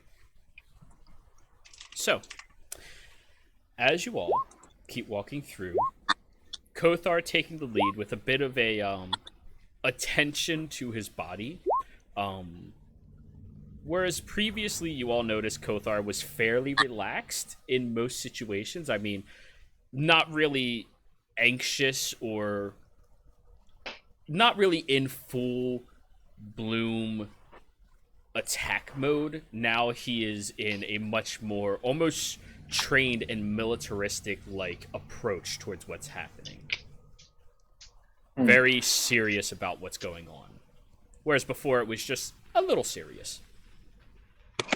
But as you all start walking down the corridor, Rowan, you're the first one to hear it. What is it? The sound of scratching against stone, several sliding noises as if there's a a dull object being grinded against the stonework around you, as well as multiple different voices. Can I see if I can like try to listen more closely and pick out what it is? Well, you can hear it perfectly fine. Roll me a... We'll call this one religion too. See how knowledgeable you are about these creatures. Oh. That's shambling. And based off of the moaning and groaning of the creatures themselves, probably some type of undead. You can't place your finger specifically on which one it is, but it's some type. As soon as Solaris hears that, he casts mage armor on himself. Yes. So you see as he takes this like piece of leather that's kind of like, just carved, and then he starts casting something, and the leather like attaches to his chest and then starts magically kind of like forming into this like elven leather looking armor around his body. So That's pretty what cool. I'm doing. That's pretty cool. Yeah. It wraps around you, almost just sitting closer towards you, not exactly even touching you fully. Yeah.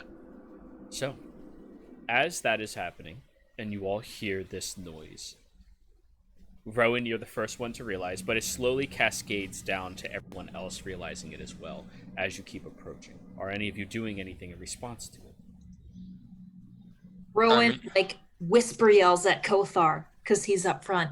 Kothar! Or, Yes. Wait, does this door Sorry, I open? was muted. I think there's something really bad right ahead of you. I think I hear the noises. I'm gonna roll a religion check to see if I know what it is. Oh, no need to roll. Where you're from, they're very common. Zombies. Unless you want to know Maybe. more specifically what they are, then roll your religion. I'll roll it. Natural. Damn. So I don't know yes, if that gets me though. the common shambling that is happening is that of a zombie. 2 zombies, 3 zombies. You can hear the echoes. You're used to having to navigate through them very freely. Yes, they are abominations to the world. However, it is something that is almost a protective nature to certain aspects of this plane, if you understand what I'm saying. Mm-hmm. But as you are listening to this and you start evaluating them, the 3 zombies, that is to be certain, but that slight dull dragging noise seems to be emanating from a couple of skeletons. 2 of them? And as you lean your head up and go, you see a little bit of your breath emanating outwards. And you take a moment to sniff the air and relax, and the moment you hear the talking, you realize what this creature might actually be as well. Lichten, are you sure the portal is sustained right now? Keeping watch. No more of those pesky travelers yet. Don't know what that loud explosion was earlier. And hearing the gravelly nature of the voice and the dullness as if there's been no source of water to sustain it, but it being undisturbed by that, you get the sense it's an undead creature. The way it is timid about its questioning would tell you that it's not something terribly powerful. Something capable, magical, and undead, though. Possibly a deathlock. Ew. Those things are usually... Lichten? Was that the? Lichten. Okay, all right. That's what I thought Think you said. Lipton, but instead of p, Yep. it's Yeah, just want to make sure you that I lick- got that right. Lichten. I had to flip through my notes to get to the right page to start writing stuff down. As it sits Okay. there, a few moments pass by and you hear it go again. No. None yet. If they come by, I'm waiting. And on that note, I think that's where we're going to go ahead and take a break. Awesome. So, everybody watching the game right now, I hope you are enjoying it. I hope all the players are enjoying it as well. We are going to be right back. Don't go anywhere. Probably like 5-10 minutes or so. So, be sure to stay tuned. Alrighty, everybody. We're back. Thank you for the sub there, Tab. I really appreciate that. I think I know who you are, considering you called me by my actual name. Yep, that's you. Hi. Thank you for the sub. I appreciate that. But anyways, you were all sitting in the corridor, listening to this conversation happen from a little bit further ahead of you. I would like everybody to please roll me a stealth check. Oh, Jesus. Yes. Your best skills. Oh, Bahamut. A 2.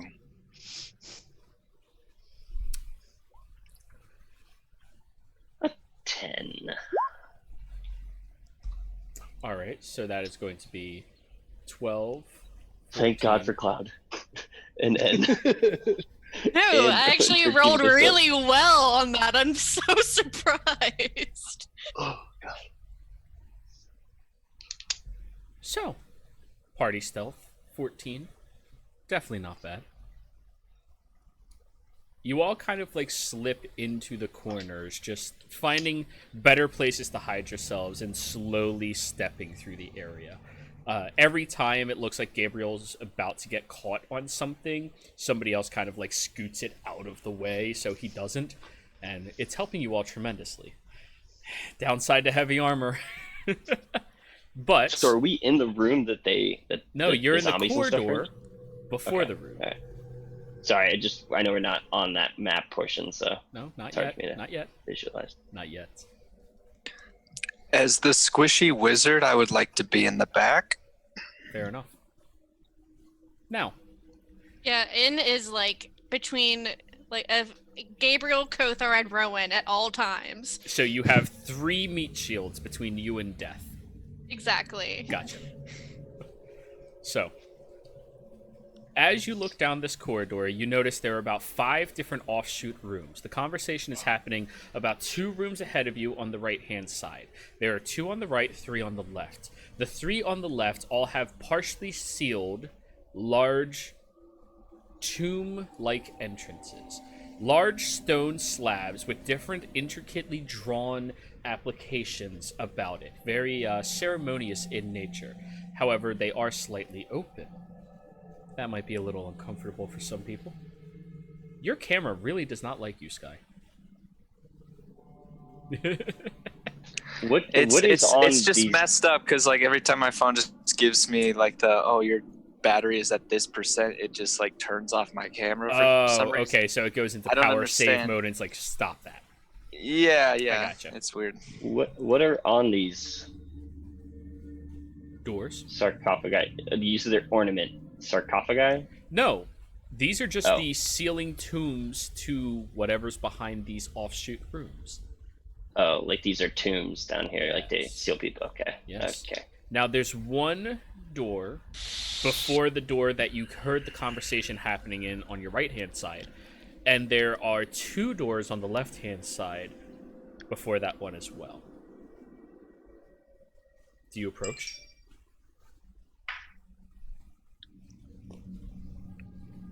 Muted.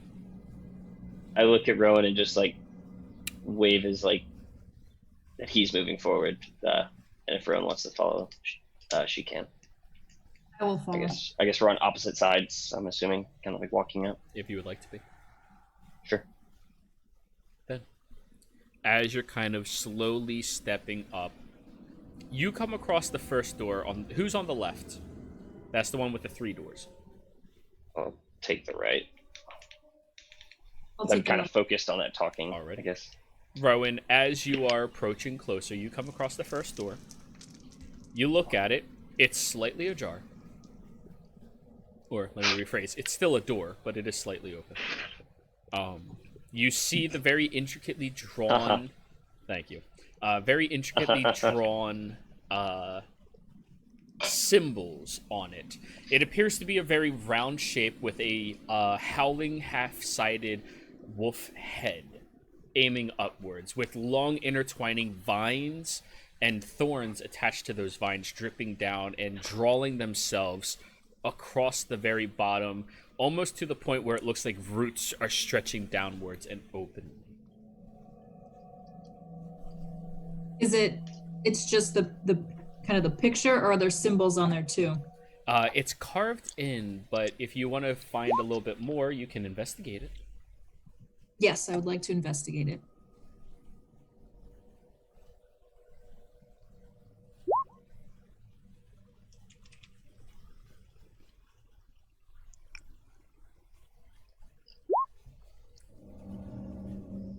Yep. 16.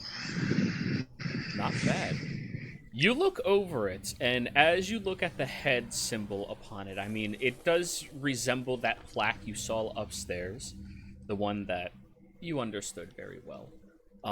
The symbology behind it, the ties, the close knitting of the family to one another. And you look at the vines as they whip downwards, and you notice on each of the thorns are just 2 initials carved in. That was so abrupt. As you're doing that, and just sorry. No, just trying to get the description. I hit the Nicole wrong hit. thing. It's good. It's good. Wow, way to waste that natural 20. I know. Oh god. So sad. But on each of the thorns, there are different initials carved into them, leading down to the roots that these thorns stretch into. What you would imagine would be Earth if this was applied to a realistic picture in imagery. This definitely resembles some type of tomb.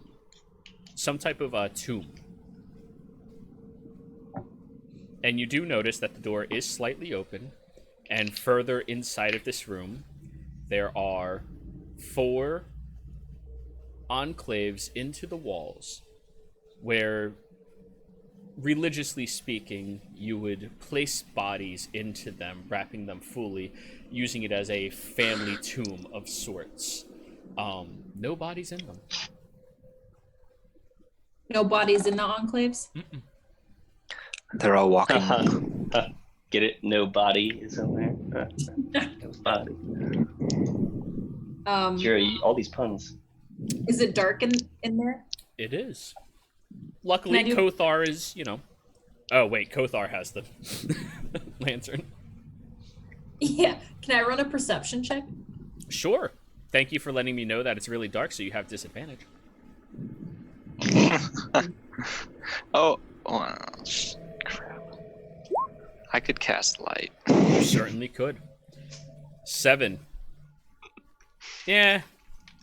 There's the enclaves. The door's only slightly open, and from this angle, that's all you can really see. Nothing else, really. Does everyone think it would be a good idea for me to shed some light? Yes. All right. Solaris pulls out a bit of like phosphorus moss in his hand. And he just speaks some words, some incantation, and it just lights up this very bright light around it. What color is the hue? It's like a sky blue, like the color of his eyes. Alrighty. So as this bluish hue grows, stretches outwards, you notice it cresses over the doorway further up ahead. You as in I notice that? All of you with any amount of perception. Okay. That is not negative. And that doorway's ahead of us? Yes. On that second doorway, like. Oh, on no, the not right? quite to that one. The one that you're at and the other one up ahead. Not the second one from you. It doesn't You said stretch it that goes- far. Oh, okay. They're spread apart they're fairly far apart, but the hue itself does have a radius that it would cross that threshold if you were a little further up. At least it happened before you got that close. Oh, by the way, it's phosphorescent moss, not phosphorus moss. Just a little side note. So no fire. Okay, cool. Continue. I would have allowed it. So In is just fascinated with this whole use of material and whispers, I'm gonna have to ask you about that later. Yes, absolutely.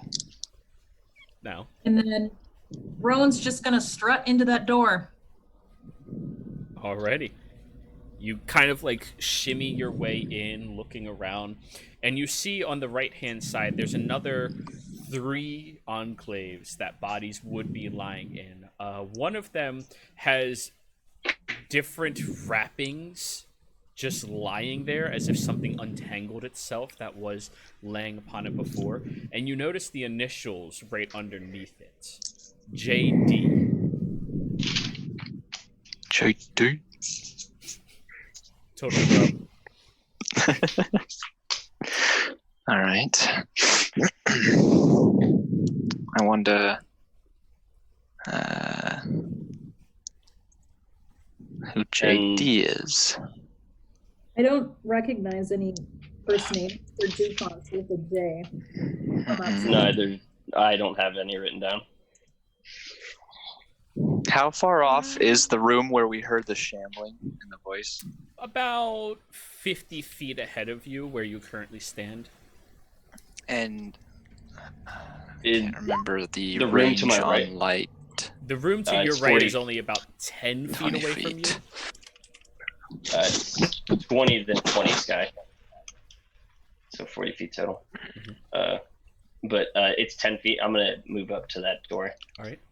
As you get closer towards it, you take notes of a similar symbology around it.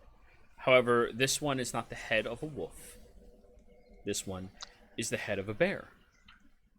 The same rose-like structure, but this time it stretches upwards and cresses down around the central symbol before intertwining, weaving, and stretching down in only 2 single prongs. Roll me your investigation, please. Oh shit! I think I'm understanding what the things might be.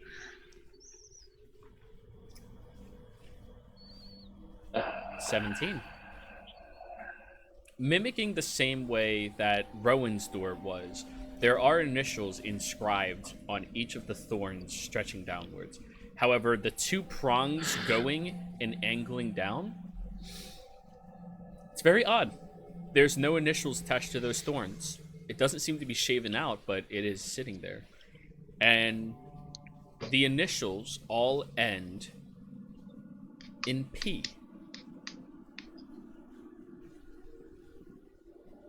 So can I don't know. So is basically all the branching off basically like a family tree? Possibly. Am I thinking? Yeah, like a family tree. Like it's different families down, possibly down here. Now, your door is also slightly open. Do you peer inside?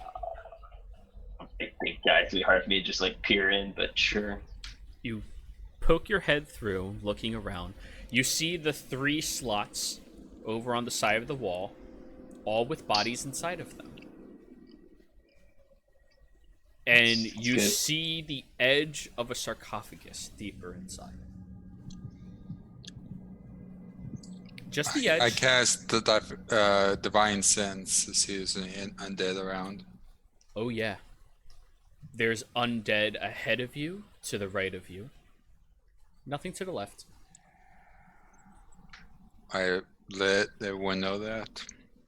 I'm gonna just leave the door where it's at. Like, would it make a lot of noise to close it, or was it? I'm It's assuming it's a pretty a big door. It's an 8 Like foot tall, about 6 stone? foot wide stone slab. Yeah, I'm not gonna move that because it'll make noise. You could No, certainly I'm not gonna try. I'm not gonna move it. Nope. I'll Nope. allow it. I What can is- guarantee you Kothar knows what that sounds like, so no. What does the door with all the undead behind it look like? None of you are close enough. Do you want to approach closer and find out? Yeah. Just you? Or is anybody going to be joining Cloud? I'll let Cloud Nope. go ahead. I'll be first. joining Nope. him. I'll Nope. let Cloud go ahead first, but I'll follow behind. I am Yeah, also I'm There following. as support. Already. I'll just I'll be hang out with going- them. going Finn slow, is looking just for- sitting in the middle with like little cracks of like sparkling blue and yellow electricity around their heads, just waiting. Are you holding an action, N? You're allowed to. Sure. I will. I'll hold shocking grasp and until any enemy comes within melee range. Already. So, Yeah. as Be you... walking slow, looking for traps as well, just see if anything's gonna trigger this door. Cloud, roll your investigation, please.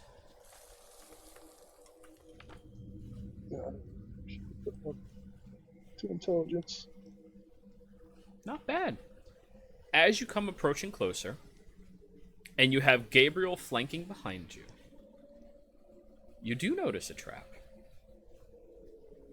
A single silver thread wire that you almost didn't see if it wasn't for the slight hue from further down the hallway of your allies.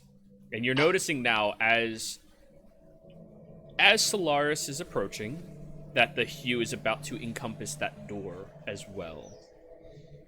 If you want to do anything with that. Now that silver wire is connecting from one side of the wall to the other. The interesting thing is it's connecting to the second door on the left-hand side, which is currently shut. It's a tripwire trap. That much you can discern at first glance. I'll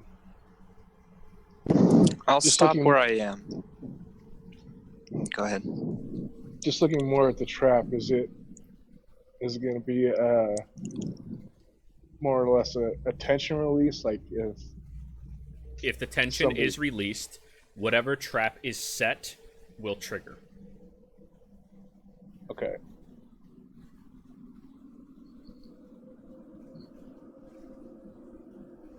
Is there any way I could trace it back to the mechanism? The mechanism would be on the other side of the door that is currently shut. However, you do have a full set of thieves' tools. That's not just lockpicks. You can Yeah. easily take out your little piece of chalk and mark it if you would like. Yeah, I'm gonna mark the trap. How far are we from that main door where everybody was talking?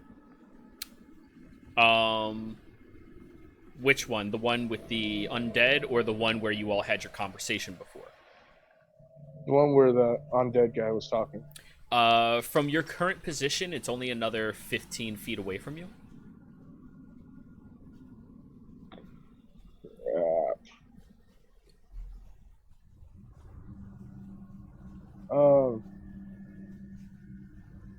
This might not work, but I'm gonna give it a shot anyway. I'm gonna take out one of my pitons and kind of jam it under the door.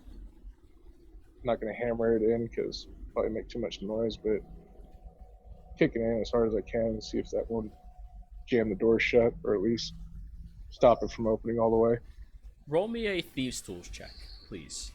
Because that is what you're doing. You're finagling with Thieves' Tools. Yeah. Shit.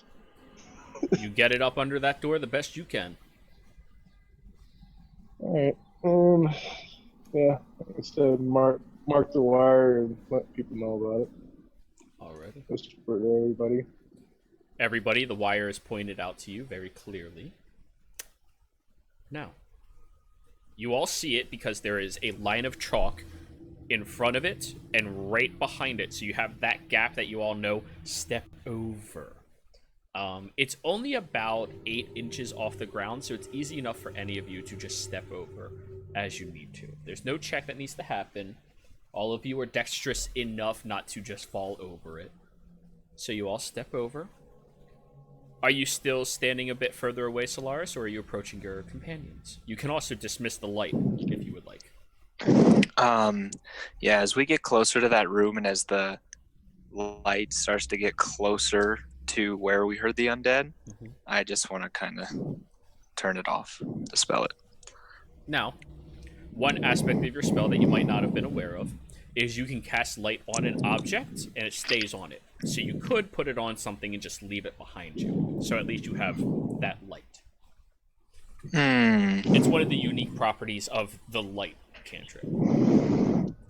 I look around in the on the floor in the chamber that we're in. Is there anything just a small piece of like material or rock or? There's definitely a few bits of rubble.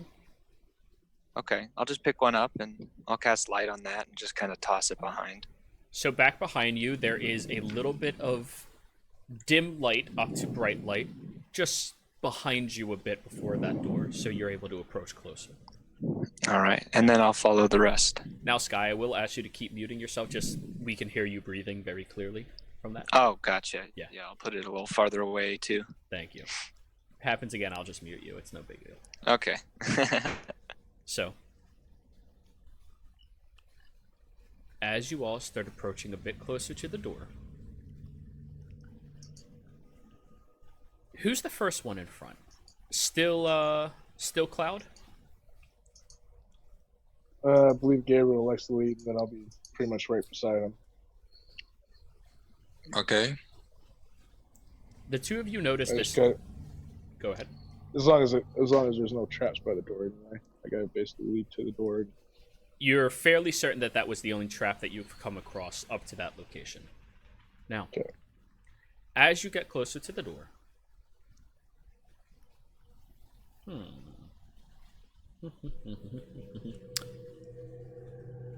Cloud, you hear the anticipatory breathing of some creature trying to be unheard. Slightly above you, back about 20 feet from the door or so. As well as the slight shifting and shambling of the numerous undead that are in that room. Now, as you come approaching a bit closer to it, you do notice the door. This door has less of an intricate design placed into it and more of a row of plaques put onto it. All of them with 2 initials. The second name is S for the initial. You also notice that this door and the door across the hall has handles. These do not appear to be tombs so much as they are offshoot rooms, maybe for preparing the bodies before laying them to rest permanently. What would you like to do?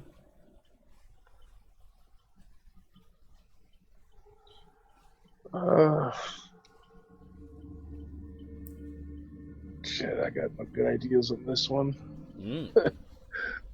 I love creativity.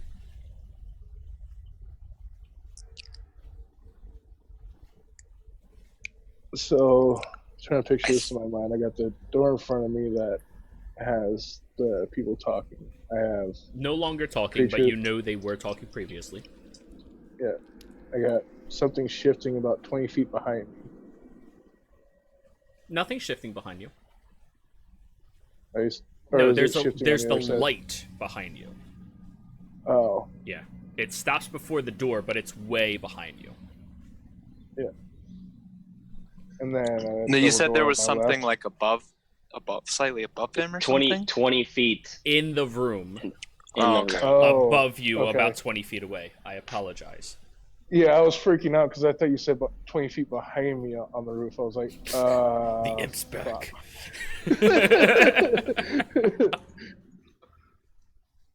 Oh, okay. Sounds a bit easier. No crack in the door to look through at all. The door is open, but you understand that they are anticipating people. Just from the general conversation that I believe your name is Kothar gave to all of you. Yeah. I'm sorry, I'm trying to get everyone's names down, but it's the new game. It usually takes me a few sessions to You're good. have all of them.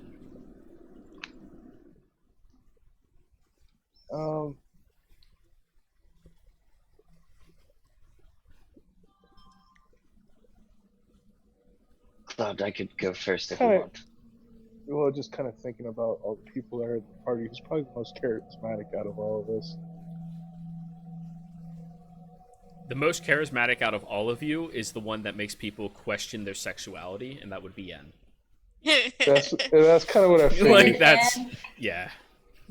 I didn't want to make the assumption. Hey, Anne, can you possibly come up here really quick? Sure, what's going on? And there's like In is doing like a really dramatic tiptoe, like does not know really how to be stealthy, but is trying. There's a few people on the other side of this door, and what I would propose we do is, since they're probably waiting for us anyway, kind of crack the door a little bit, and let's just see if they'd like to talk first, and maybe just get us out of this doorway at least before things end up getting messy.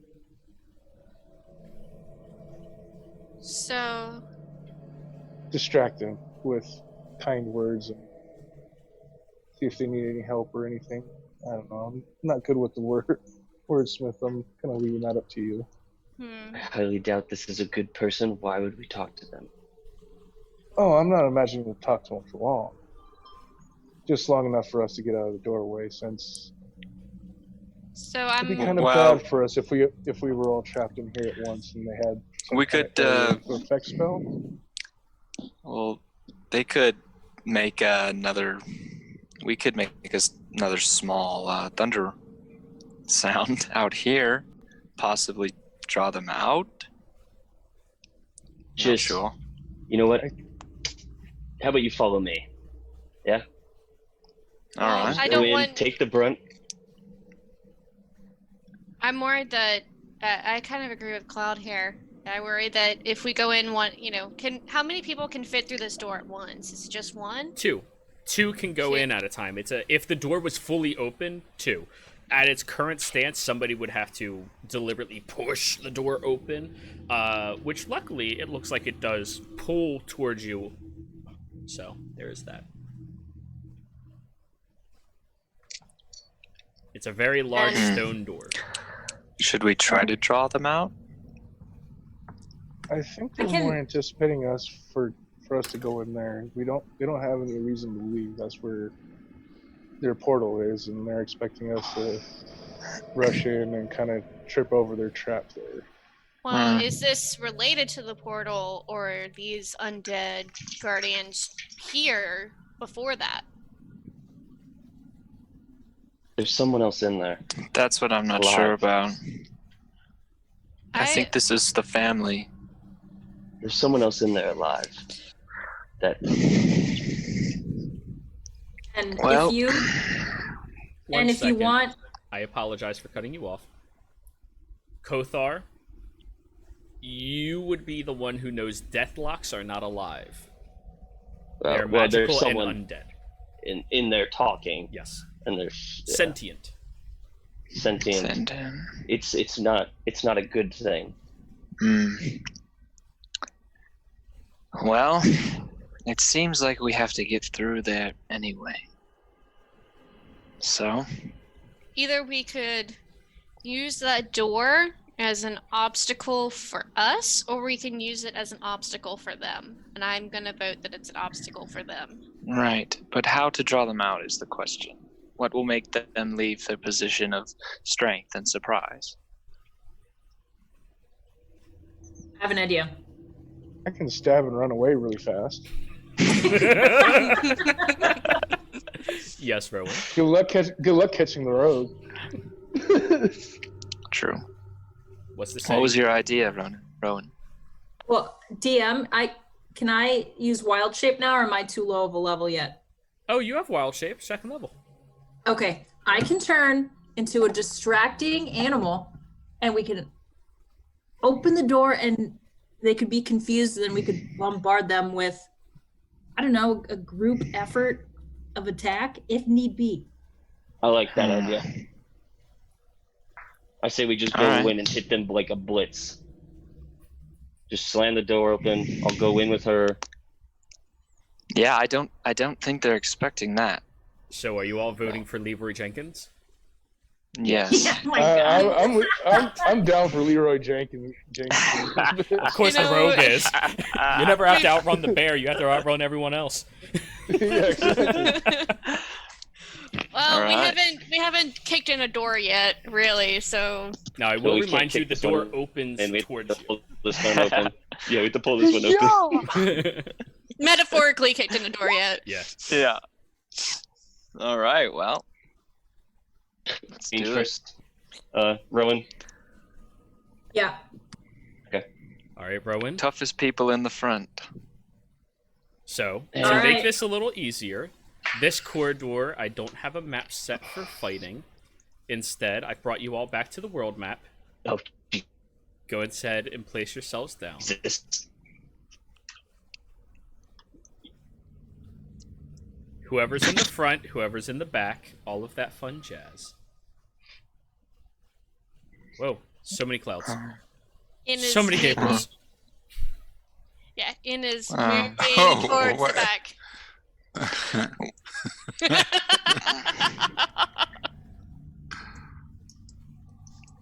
So N is really far away.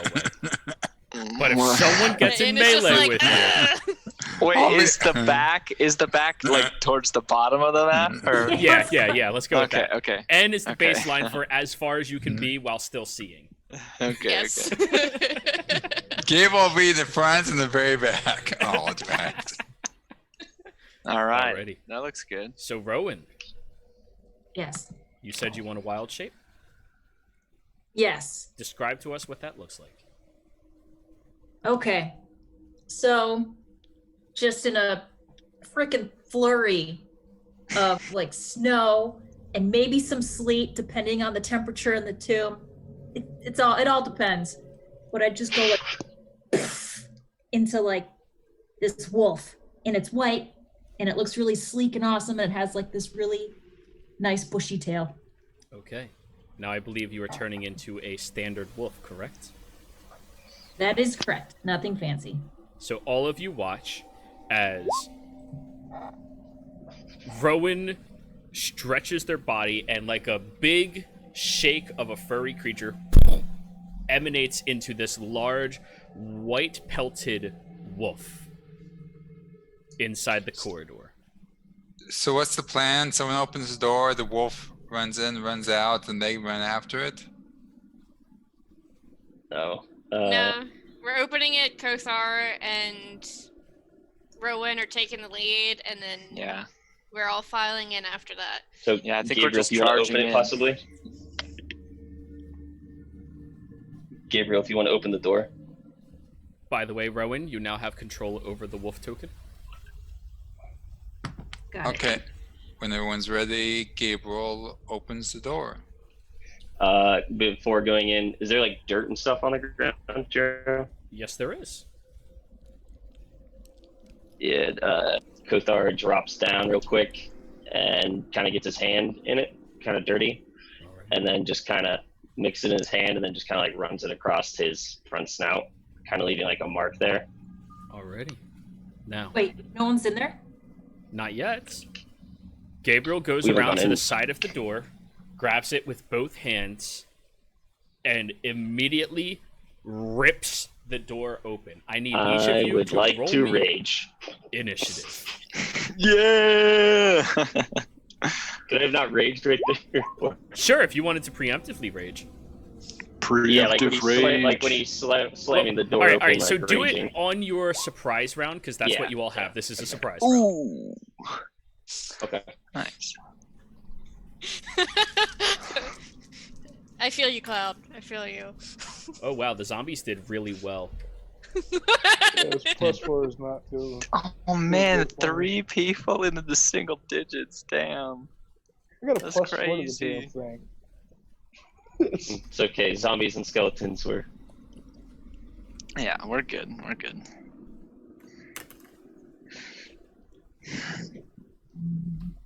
Do do do do do. Do do do do do.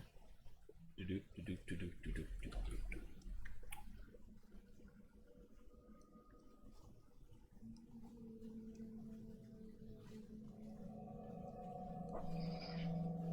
We're getting there. We're getting there. Oh, I have a DM question. Yes. So if I were to hold an action, that takes a reaction to cast if it triggers, right? That is correct. So if I trigger a held action, that also means that I cannot use a reaction to cast shield, correct? That is correct. All right. Just wanted to make sure.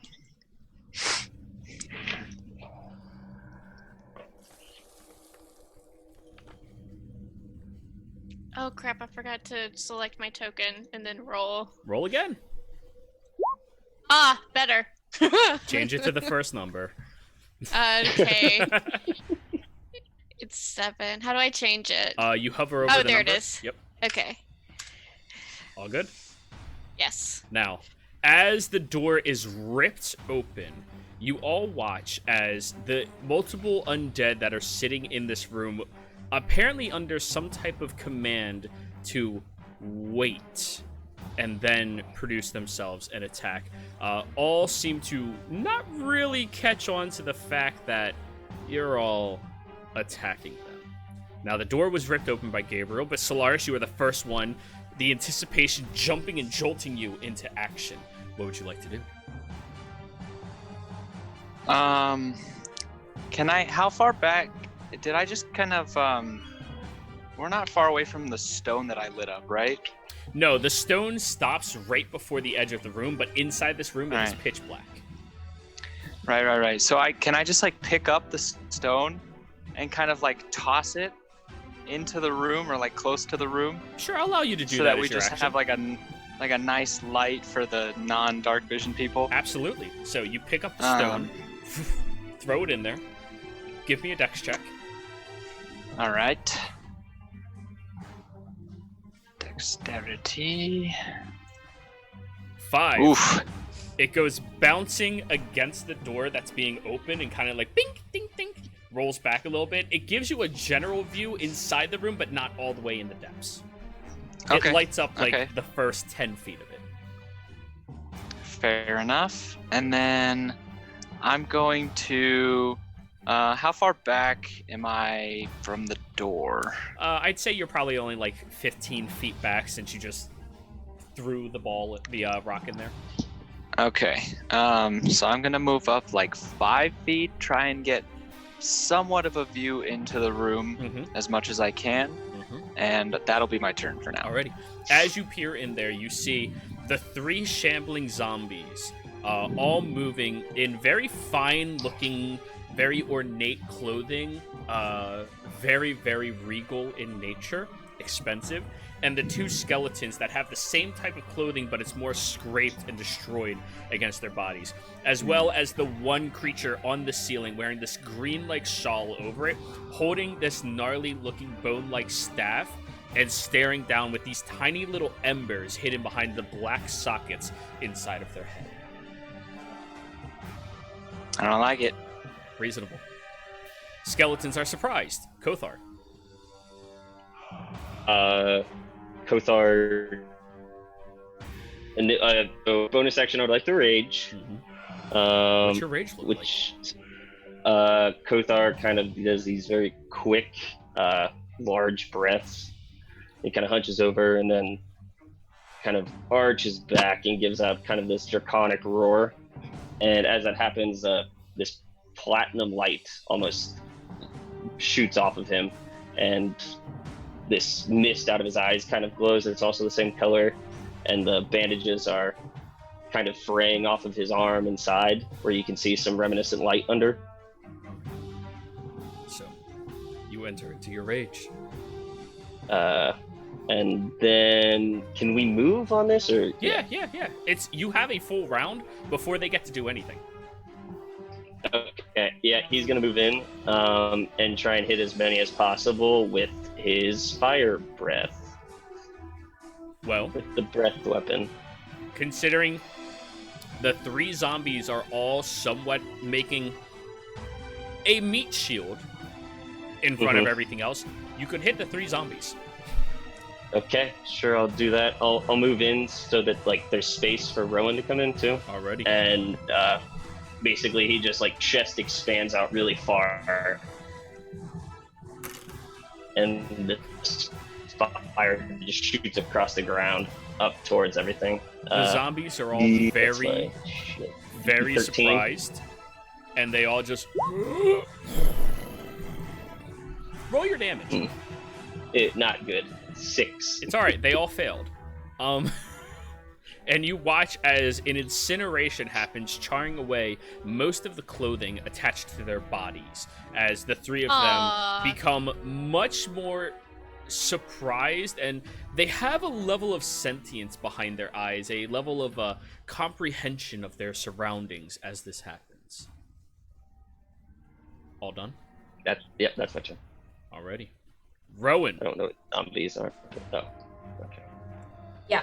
That's up there. There's enough room for you to squeeze in here in your large wolf form. Okay. I'm gonna squeeze in there. Now, DM, my understanding is that it can't do any spells or anything in wolf form, right? That is correct, but you can do what the wolf does, which now that you look in the add-on section, you have the wolf character sheet. What the wolf does is you have advantage on attack rolls against a creature that is that is within 5 feet of one of your allies. Which, Kothar, did you move close enough to be within melee of one of them? Yes. Yeah. I moved in right up next to him. All right. So your As close attack, as I could get. your attack will be at advantage, and your only attack you have is your bite. All right. All you have to do is click it on the character sheet, and it'll do all the work for you. Okay. Is there one of the meat zombies that's lower than the others? They all seem very reasonably exactly the same amount of damage that they took from that. They all did not get out of the fire. Okay. I will bite the meat zombie that's closest to Kothar, and then I'll just take the bite action. Alrighty. You move in. 10 against the zombie. 10 bad. hits! Hey. You step up and Hey. sinking your teeth into the very disgusting, fleshy material surrounding this creature. And you are so happy that it's not actually your mouth that has to taste this. And roll your damage die for that. I think you have to manually roll that. I apologize. How do I do that? Roll 2d4. Hit slash She puts R it back, it space should. 2d4. /R space 2d4. Yep. All right. Ooh, If she plus puts 2. it Oh, back, it should nice. roll. Nice. Yeah. So as you go up and you sink your teeth into this creature, you kind of like rip the arm off of it and spit it to the ground as you watch the little bit of pus and blood just dripping down its side as it looks back and very surprised at the attack you just struck into its arm.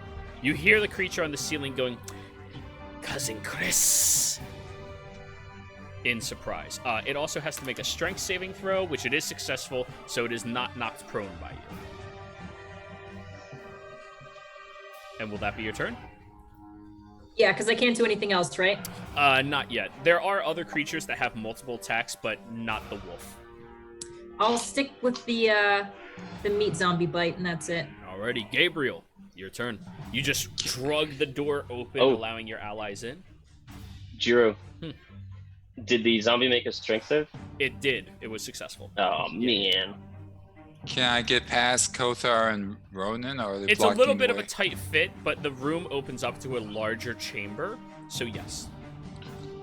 Okay, I cast a Shield of Faith and charge past them, swinging at the mill zombies. I try to move past them and behind them. What does your shield look like? Your shield of faith. No idea. I grab my symbol, my sister's doll, and say something, and my eyes turn glow for a second, and a glow covers me before fading and to a light hue, and so I charged past, swinging at the mill zombie. Go right ahead. Swing at it. You are flanking with Kothar and Rowan, or Wolfwin. Yeah, let's go with Wolfwin. So you have advantage.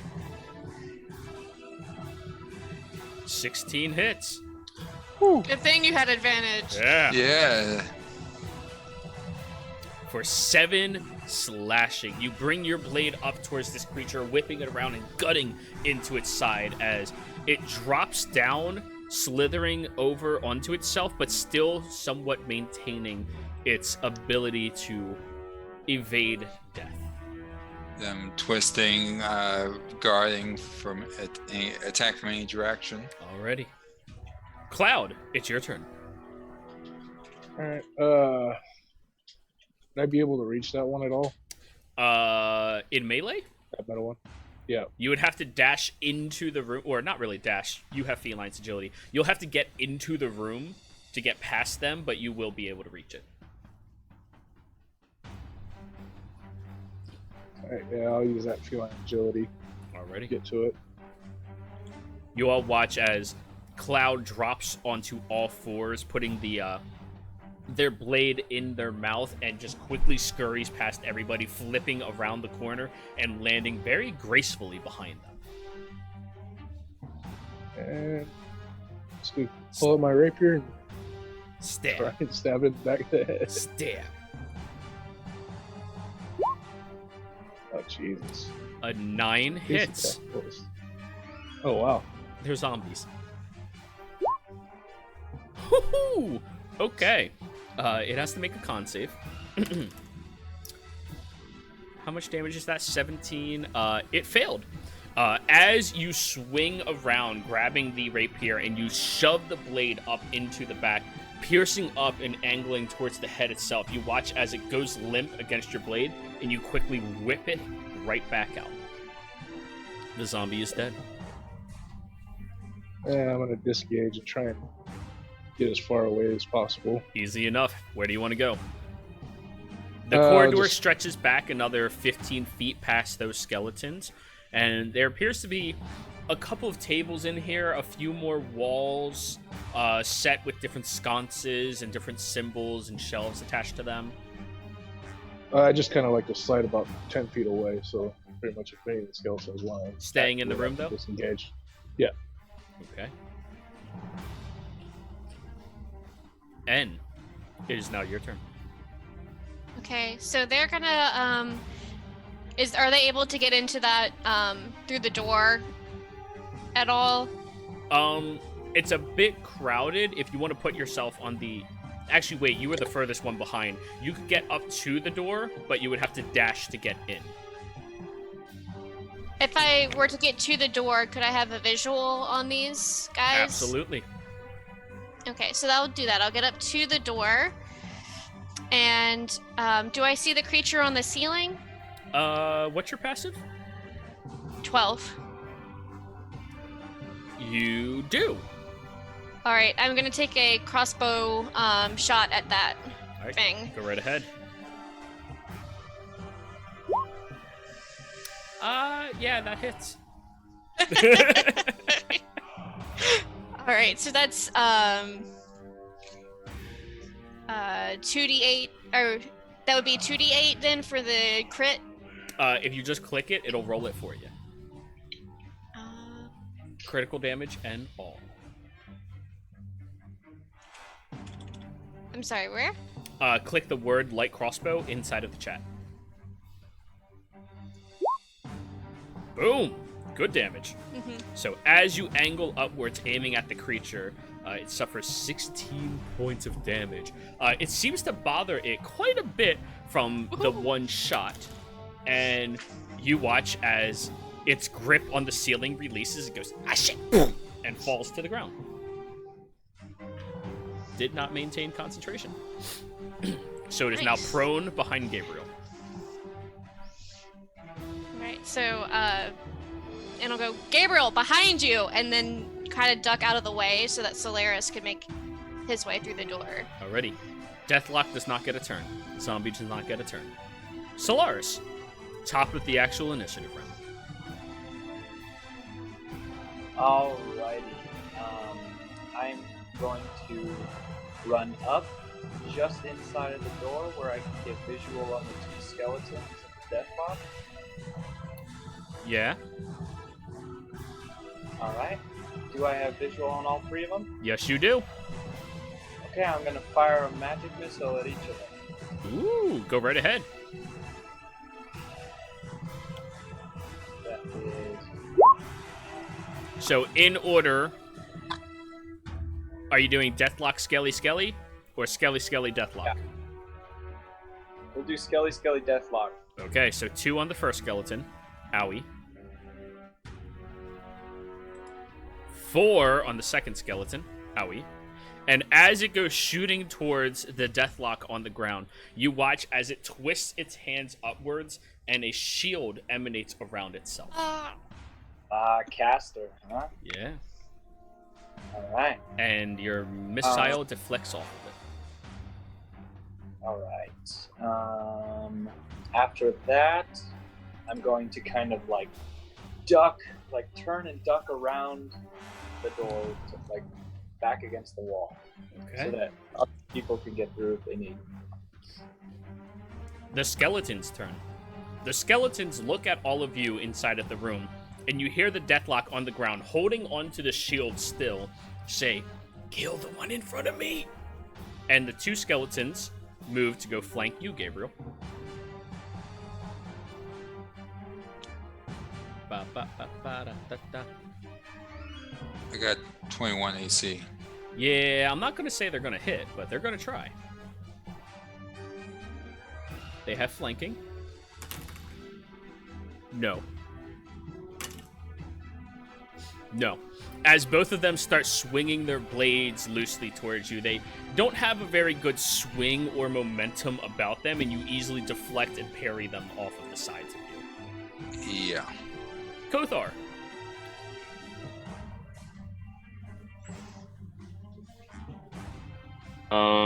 I'm gonna go get this one, I guess, Alrighty. because I can't really help Gabriel. Well, I mean, okay. Sure, I'll go here, and I'll attack that one, that Skelly boy. Go for it. Attack the Skelly boy. Reckless. Go for it.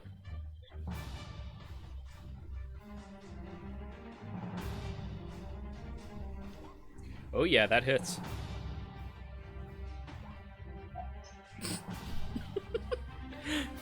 That's funny. As you bring your blade up and the creature finally unleashes its attacks against Gabriel, you pivot your stance upwards and swing down, shattering the creature into dozens of tiny little pieces.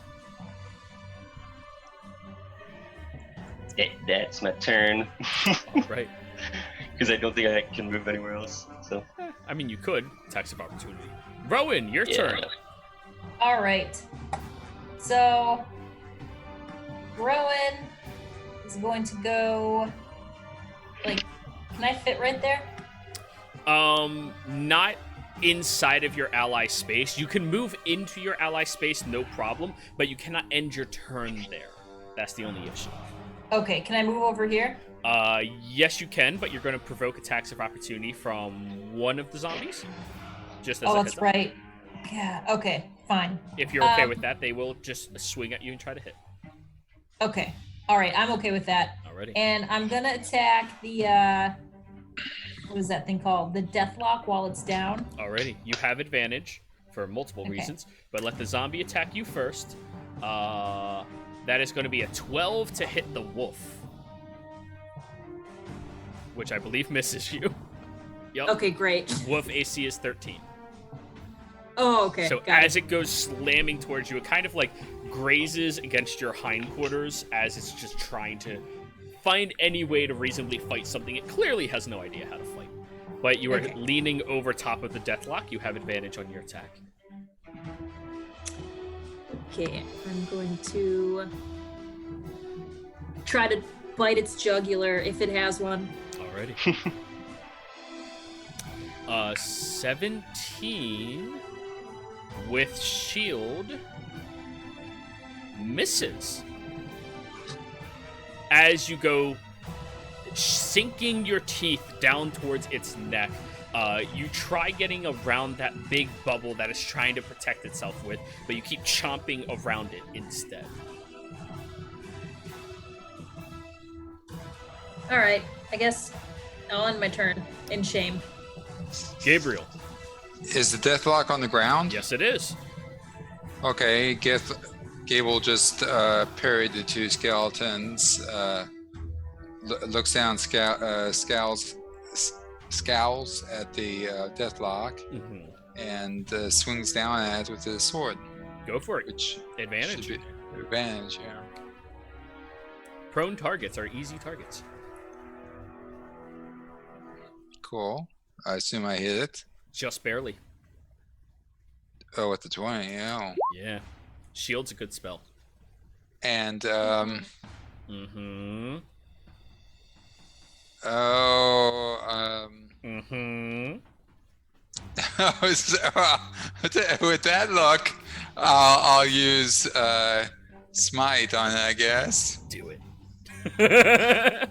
I wanted to save some of my spells because I only have 2 at this level, but okay, let's do smite. Alright. Undead. Go ahead and So- smite it. It is, in fact, undead. So how do you want to do So- this? I scowl at it, swing my sword with a flourish, and then bring it straight down into his chest with a yell, and a burst of divine energy shoots out from the sword, So you all scattering them all over the place. You all watch as Gabriel was being flanked and attacked by these creatures, just swinging his blade, parrying around, and as he sees the deathlock stuck on the ground behind one of his companions, flips the blade up, slamming it into the chest, and with a ripple of divine energy, a pulsation through it, shattering the bones and everything down into dust, surrounding this entire area around it. And you watch as the other undead in the room drop to the ground.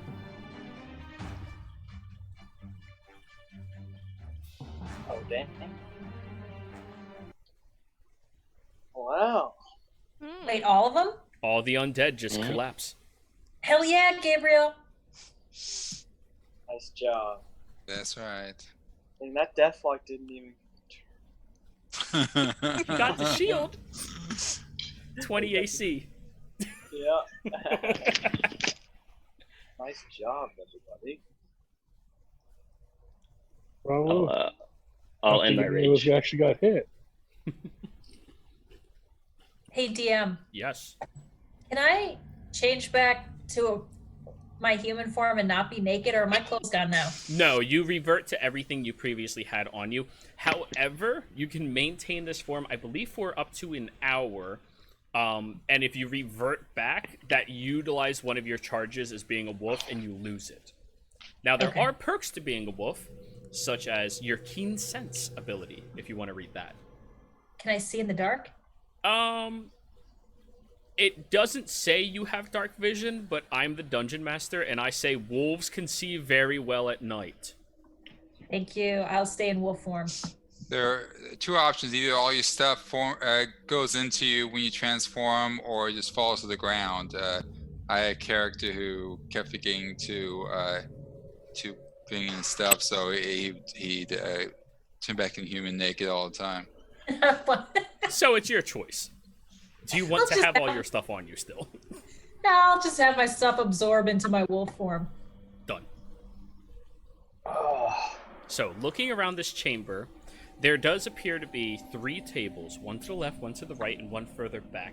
On these tables appear to be numerous different bodies wrapped in the same ornate cloth that you noticed from one of the previous rooms. These bodies themselves still have bits of that draping cloth behind them, although they were presented much more formally outwards towards all of you. Sitting on the tables are different makeshift objects, tools of the trade for creation and distortion of different materials that they might have been utilized for. Lying in the pile of dust from the Deathlock is a wand, a shawl, as well as a ornate necklace. Ooh. Since everything the Deathlock was has been shattered from the divine light of the fuck-off spell that comes from Paladins.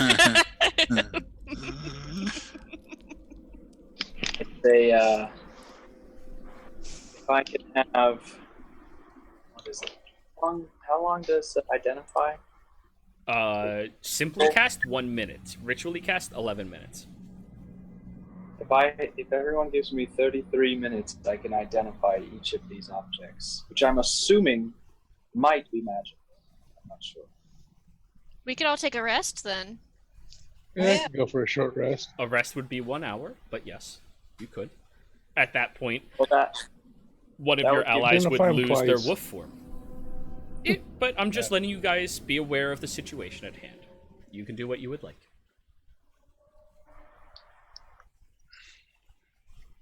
Gabriel that's right. checks out the tables. How much time do we have till the solstice? Another hour and a half or so. Oh, Not so much then we time. need to get We need to get moving. on. Let's hang on to those items, and we can always identify them afterwards. yes, we can get them later. So, Gabriel, you walked over to the tables. Which one? Left, right, back? I'll clock. I've been left. Oh, Left table? yeah. Roll me an investigation check. As you approach closer towards it, you do see there are numerous various pieces of paper and parchment all littering the table, not really making a lot of sense about them. Mhm. Yeah, Gabriel doesn't really understand it, what it is, so he waves over Solaris, who seems to know more magic than he does. Can I assist as well? Can I try and look around? You can make your own check since he already made his. Okay. 15. The pieces of parchment on the table seem to have different religious beliefs. Although you're not very familiar with the actual religious surrounding this, it does have some type of symbology of a connection between family. One that would allow the family, as long as they intertwine and accept each other, to always be together with one another. And the religious writings are kind of fanatical in nature. To what degree true, you cannot discern at first glance, but you can make whatever assumptions you would like. As well as what appears to be some type of summoning spell or creation-like spell. The school for which you have no knowledge about in particular. However, roll me an Arcana check.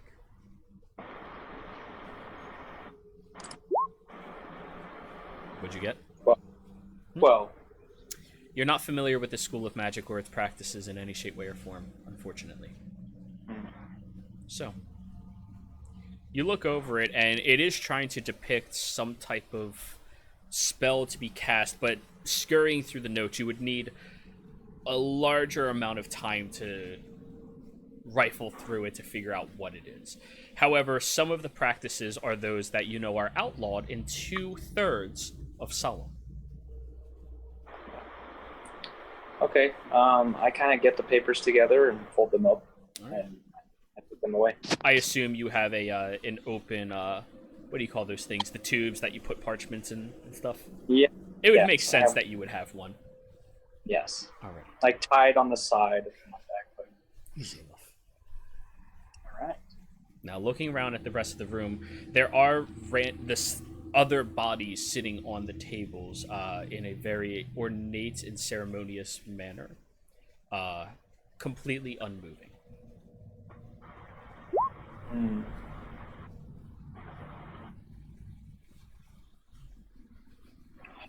Well,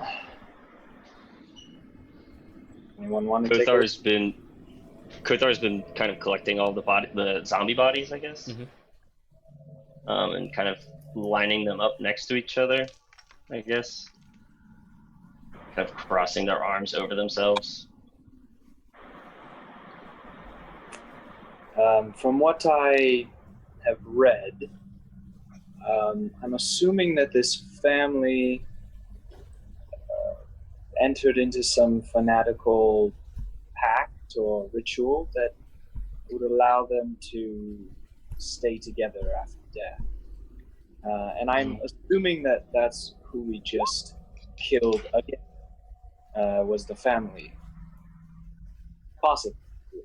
I don't know for sure. That would make sense considering all of the symbology about loyalty and Yes. and agree. how close they've been. Absolutely. Does the name Chris ring a bell to any of you? Chris. The magical one at the Deathlock said cousin Chris. Rowan, I'm assuming. Christopher DuPont is one of the names you saw. But I can't talk as a wolf, right? So I'm just like, woof. You can like shake and like gesture as a wolf can. You still maintain your intelligence. It's just you can't speak. Okay, I gesture like back towards where we came from. I don't know. Kothar, roll an insight check.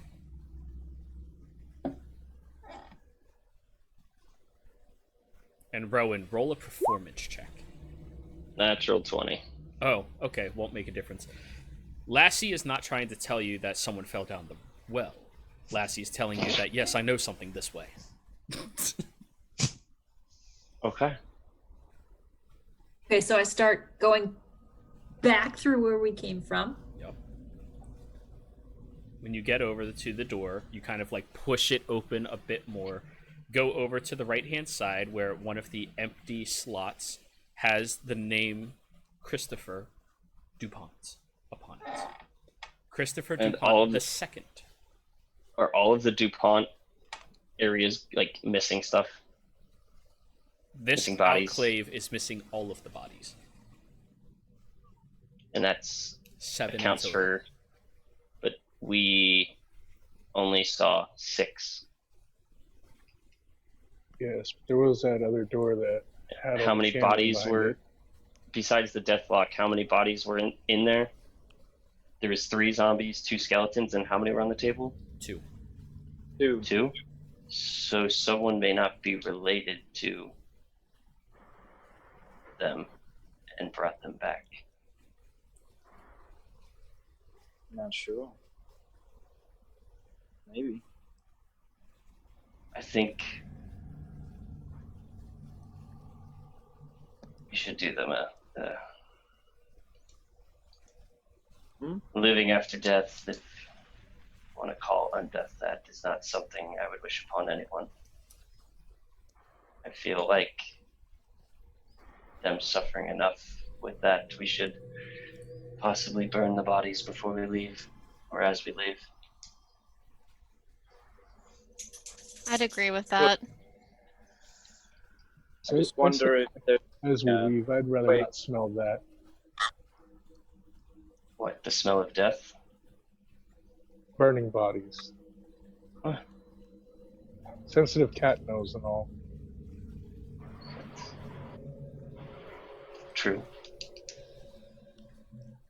Did we all want to take a rest or keep on pushing? I think we need to keep moving. Right. Yes, time is kind of the essence. Yes. especially since we don't know how much farther it is. So our directions were past the dum-dums, You Yep. found those. closer to the Past the- puddle, and downstairs. And then some smelly room. Puddle downstairs. Can I smell the puddle better than before? Roll a perception check with advantage. Because wolves. You do maintain all of your mental attributes, so roll it on your sheet, not the wolves. Which you did. Could. Okay, yep. Good. Because other people can turn into animals, but they don't maintain their mental attributes. Druids do. 19. You're much more familiar with the smell now, and it's much more clear to you than it was previously when you were hit with the waft. It smells like an algae sitting on top of a pool of water. You're familiar with this because in this area, algae forms quite often. There are many large pools of water that just sit there after the snow melts each season, and they encompass into the land. And because some sections of the land is so incredibly fervent, I believe is the correct term, or fertile, that it actually can sit on top of it for months and months and months before it finally sinks into the ground, filling with the algae. And this seems similar to that in its fragrance. Impermeable. Thank you. You're welcome. Words are hard. This is my job. Is it easier for me to tell, like, can I follow that scent direction-wise better than before? Absolutely. Perk of being a wolf. All right. Well, I make a little woof noise. Or- Woof. Yep. And then I start kind of walking towards that direction where I smell it and like waiting for people to follow. And if they don't, I whine about it and then move a little more ahead. Do you all follow? Yep. Alrighty. I might just listen to the whining a little bit Fair enough. first. As you look down the hallway, it stretches down for a while, and you notice the empty sconces lining the walls, all of which do have fresh wooden pikes put into place, set up, ready to be lit, torches. As you round the corner, you notice further up ahead there's one more room on the left-hand side. It's not like the other rooms, though. This one does not have a large, ornate blockade across it. This one has 6 large metallic bars sitting across, with 1 or 2 large metallic slabs against it, symbolizing a jail cell of sorts. As you begin approaching, Rowan, with your keen sense, you hear the chewing of something coming from inside that room. I growl. As soon as you growl, inside the room you hear a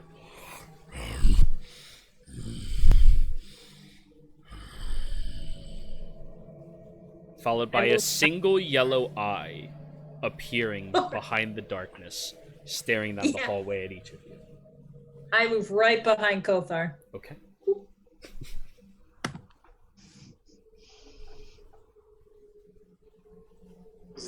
Thing behind the bars? Yes.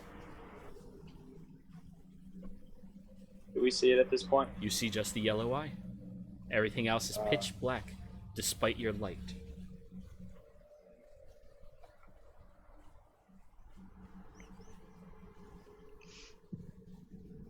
Anybody else?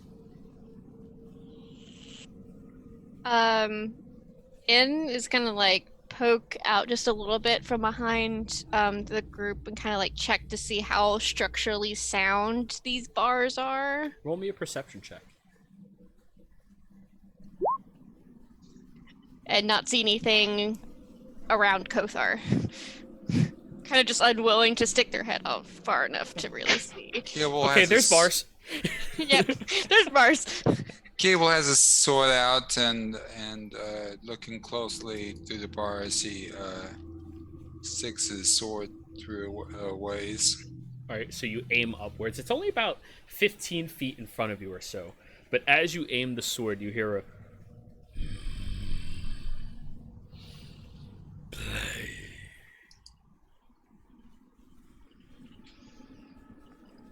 Play? That's what it said. You still do not see a mouth. Just a single yellow eye. Did the sound come from in our minds, or? You heard the Like- voice echo. Okay, alright. Okay, just making sure. Yeah. Is the I'm not throwing an eldritch horror at you yet. Wasn't sure. Wasn't sure. It's a If this is like one of bubble. those. Didn't know if this is like one of those temptation things where you're like, will How they clo- actually do it? how close is the eye to the bars? From your perspective, a few inches away, and the eye itself is about 4 inches in diameter. Sure, I'll play, and then Gable stabs his sword into the Well, eye. first you approach to be able to reach it. Well, I mean, if I have my sword through the bars, then I would assume I approached the way. But okay, Well, Yeah. you have to approach to do it first. I said you were 15 feet away to give you a chance. okay, yeah, I approach. That'll be a 26 to hit. As a Ouch. single tendril reaches out, grabs around your foot, give me a strength saving throw. Oh no. Strength. Yeah. It grabs against your leg, twisting around, squeezing, and pulls you prone, slamming you back against the ground, and drags you closer.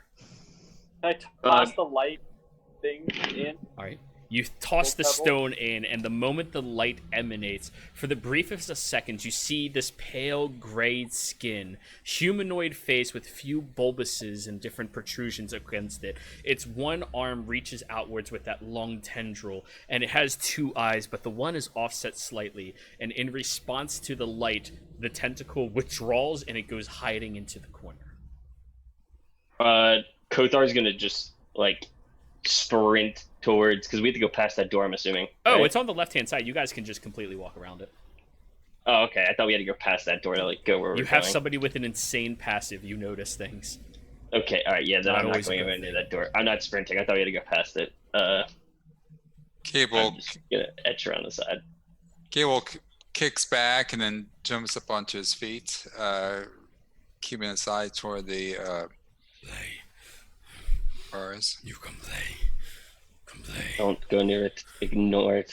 Yeah, and just kind of helps brush Gabriel off and be like, let's not do that again. And your light like, stone is thrown back at you, by the way. Just like ding, ding, ding, Oh, Can Gable Grab try it. catch it?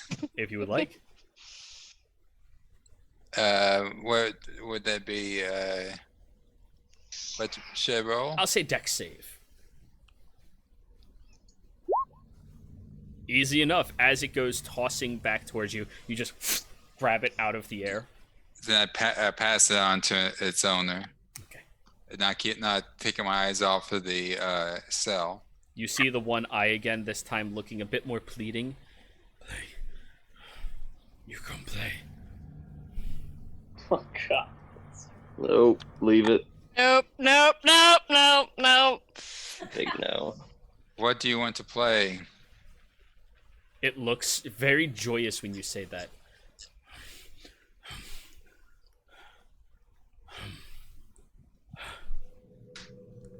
Play. I'm assuming we're all just walking down the hallways. Gabe is just standing here talking. Everyone else reacted with nope. Gabriel. It just looks and Play. Play. I talk to it in Abyssal and see if it can speak in Abyssal or Dwarvish or Elvish. when you speak Abyssal, it responds to you. Oh, so long. I haven't heard the beautiful language. Why are you in here? Trapped. Experiment. Plagued. Do you wish to release my plague? What, who was experimenting on you? The family. Dupont. They wished for my power, my guidance, trickery. Is this your normal form, or are you a different creature? This is me. Who I am. I want to go home. Can I go home? I'd be more accommodating if you hadn't attacked me. I'm so hungry.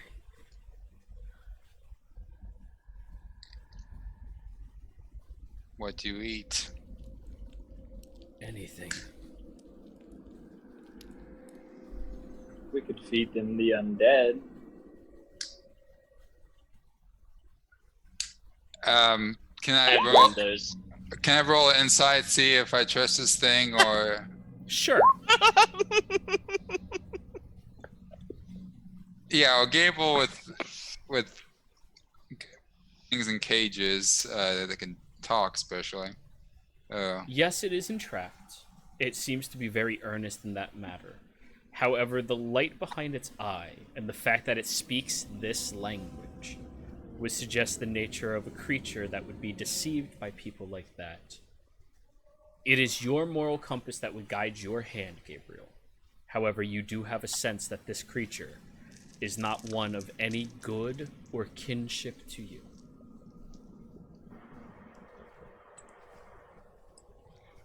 In pops their head back around, but like, Gabriel, I know how you're feeling right now. We can come back. It looks at you and it gets a bit more excited. Do you speak Abyssal? I do not. All right. Well, then, Gabriel, you hear it go. The enemy. Please. Help me. Get me back. I'll owe Yeah, you a Gable. favor. I'll help you. Get me away. Gabriel's the only one who understands it. Yeah, we'll be back. He's not happy. He kind of generally grabs Anne and they walk toward the others. Yeah, I understand, my friend. Let's just think on it before we act. All right? Yes. Okay. Good. Good. And like pats him on the chest and stays with him. Cloud, you can mark down whatever you would like in your notes in the meantime. Now, as you keep walking down this corridor, you look around you and there are numerous other cells like this. However, nothing inside of them. Alive, at least. Different forms of skeletons, some of which wearing servants' clothing, some of which wearing a bit more noble clothing, one or two in adventurer's gear, sealed behind the locked cages. 4, 5, 6 of them. And as Gable, yes, yeah, Gable checks to make sure there's nothing in each one as he's passing by. you check very fairly, and aside from a rodent or two, nothing. As you keep walking down this corridor, you notice there's a slight slant to the stonework underneath you, and it starts shifting a little bit as if it does not have a proper foundation. So you're all being a bit more careful in your step. And looking down further, there appears to be a pool of water, maybe 10 feet from the corner of the room, where the stonework dips down into the earth around you.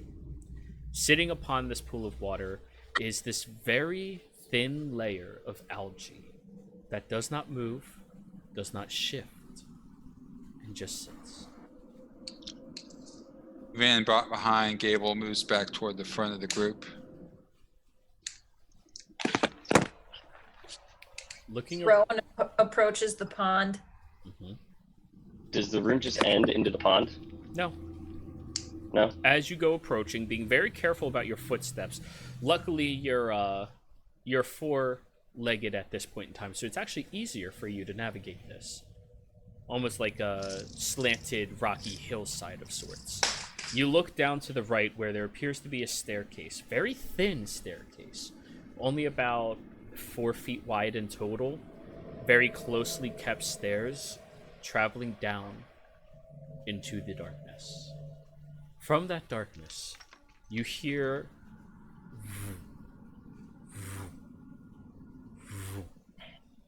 consistently bellowing outwards. And as you are taking the moment just to listen ahead of you, being very cautious and being very careful, you hear 2 subtle, laughing, gravelly voices from further down that hallway. And that is where we're going to end tonight's session. Woo! Now, everybody, thank you so much for hanging out with us here tonight. I hope you've all enjoyed yourselves very much as I have. Players, been a fantastic time. It's been very enjoyable. Can't wait again until next week. We're going to have a blast with all of this. So, thank you for watching. Thank you for playing. Hope you all had a good time. Goodbye.